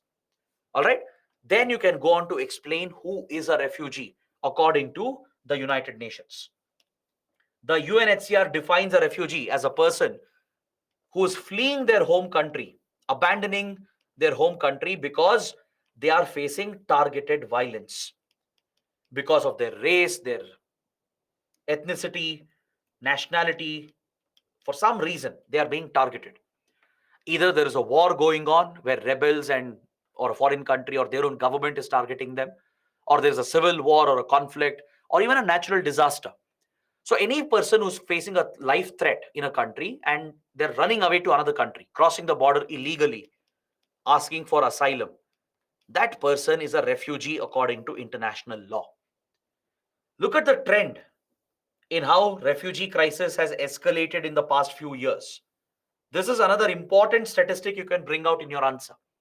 In the last 10 years, there is a consistent increase in the refugee population, right? You can give examples from which countries have the refugees been created.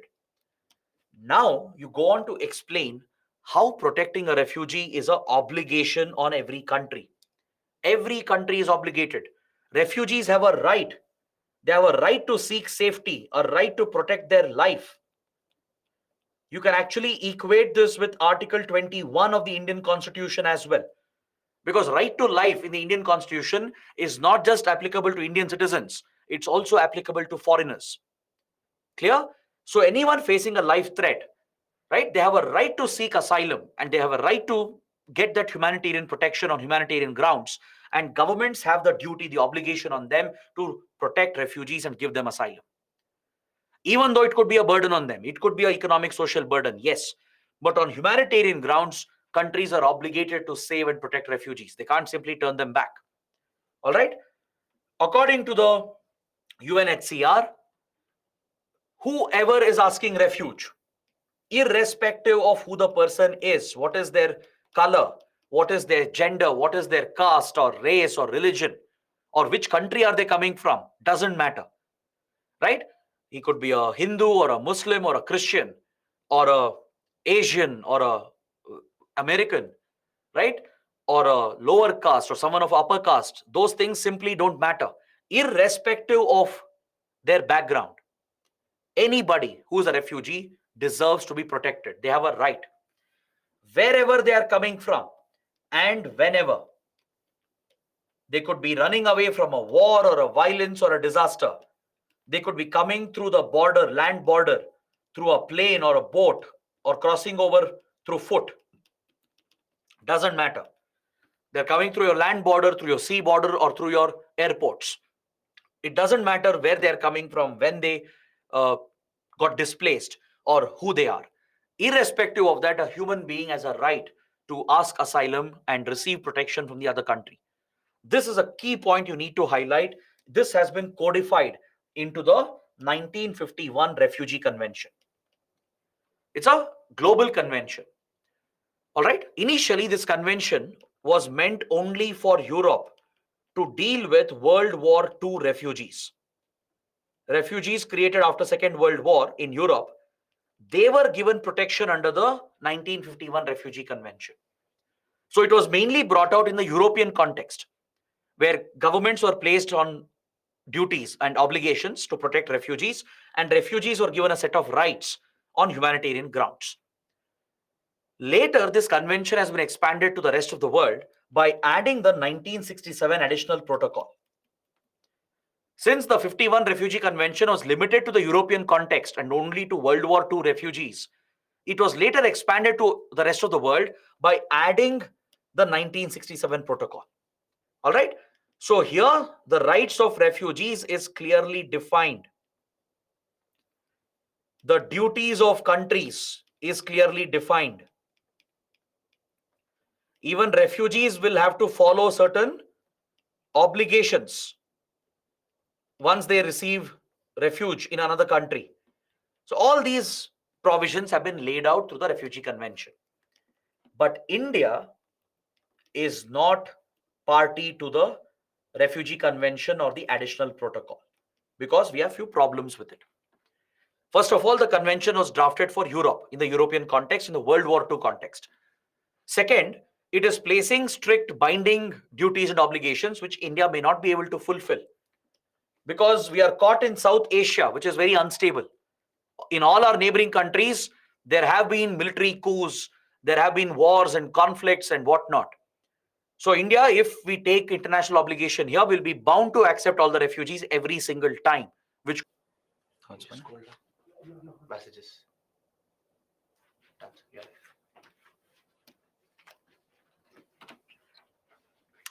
Hello everyone. Unfortunately, there was a technical glitch. Apologies for the inconvenience. I think you missed the last 4-5 minutes of discussion, right? I'll just briefly summarize it. Nothing too important that you have missed. We were talking about the Refugee Convention, how refugees have a right to deserve asylum and protection, and how countries have a duty and obligation to protect them, right? And we were specifically talking about the Indian context, what India has done with regard to refugees. Because in such a question, when you're talking about the global refugee situation, you are expected to talk about how India has dealt with refugees as well, if it's a broad question. So you can give examples of how India has taken refugees in the past, even without signing or ratifying the 51 Refugee Convention. India is not party to the 51 Refugee Convention and the Additional Protocol because it was mainly made in the European context, mainly to protect World War II refugees. Also, we didn't want to take any unnecessary legal responsibilities, given that we are in South Asia. In every neighboring country, there would be a lot of problems, wars and military coups, etc. We knew that taking such a burden would become an obligation on India. That's why India didn't join the 1951 Refugee Convention and the Additional Protocol to it. Even without that, we do have obligations under UN Charter. As a responsible UN member, we are supposed to uphold the principles of the UN, which one of them is to protect human rights and refugees. We are signatories to Universal Declaration on Human Rights, in which refugee rights are explicitly recognized under the Universal Declaration on Human Rights of 1948-49. Then we have our own constitution, Article 21, right? Talking about right to life being available to foreigners as well. It's not exclusive to Indian citizens. It's available to foreigners, including refugees. The whole spirit of the preamble talks about similar principles, democratic principles, and focused on justice and liberty, etc. Inherently, it's a part of our constitution as well to uphold and protect refugee rights. So India draws inspiration from here, right? We draw this inspiration, and we have taken in refugees from all the neighboring countries in the past, be it from Tibet, from East Pakistan, from Afghanistan, from Sri Lanka, from Myanmar. So India has done an incredible job in the past by taking in millions of refugees, and it's a humanitarian duty that India has fulfilled. But unfortunately, we did face a lot of criticism when India turned against Rohingya refugees in 2016-2017. The current government took a hostile stand against Rohingya refugees when a genocide was being committed in Myanmar, When Rohingyas were trying to enter India, India said, we are going to block out the route and will not accept Rohingya refugees. So this came in for some criticism, but despite that, India has a very good track record of protecting refugees in the past. We have done our bit to protect refugees and uphold human rights. So this highlights the need for a common framework. Since 1951 Refugee Convention is old and outdated, many countries are not party to it. Many countries have not accepted the 1967 additional protocol as well. Plus, countries have their own different internal policies depending on the country, depending on the people who are coming, the religion or the region they are coming from. So it is good to have a global common framework, at least to guide refugee policies around the world. So that is why the UN Global Compact on Refugees was adopted in 2018. It's a non-binding compact. It is not binding on the countries. It is a guide. It creates a common framework. Similarly, there is a global compact on migration, dealing with illegal migration and legal migration. So we have the global compact on refugees through the UN that creates a common framework for countries to guide them to deal with refugees, recognizing the rights of refugees, the duties of the countries, the responsibilities of the refugees as well. They're all clearly defined here because the UN realized that it is the global south which is the most affected by refugee problems. It is the poor countries, developing, underdeveloped nations. That is where conflicts are more, civil wars are more. Most of the refugees, almost 90% of them, come from global south countries, not the developed countries. So given the disproportionate impact on the poor people and weaker countries, it's important to have such global common framework on how to deal with refugees. It's a non-binding framework. It's not a legal obligation on anyone. The Global Compact on Refugees creates that common framework. Now, India, what you can suggest as a conclusion, as a way forward, is that we should have a refugee policy in place.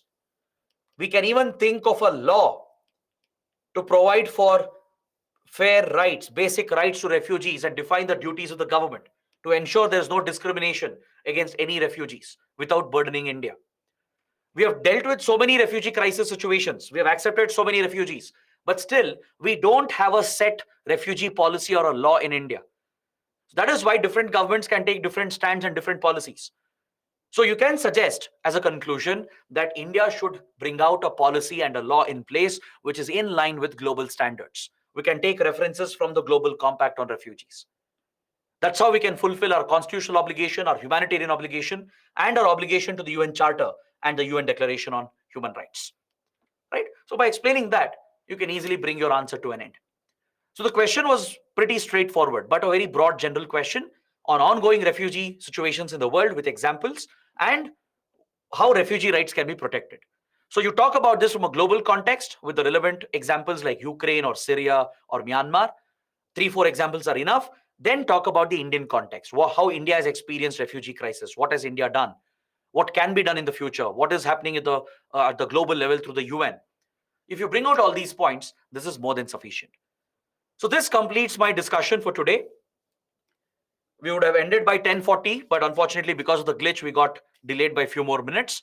But anyways, I hope it was a good session. I hope you guys have learned, understood everything. More importantly, understood how to write answers.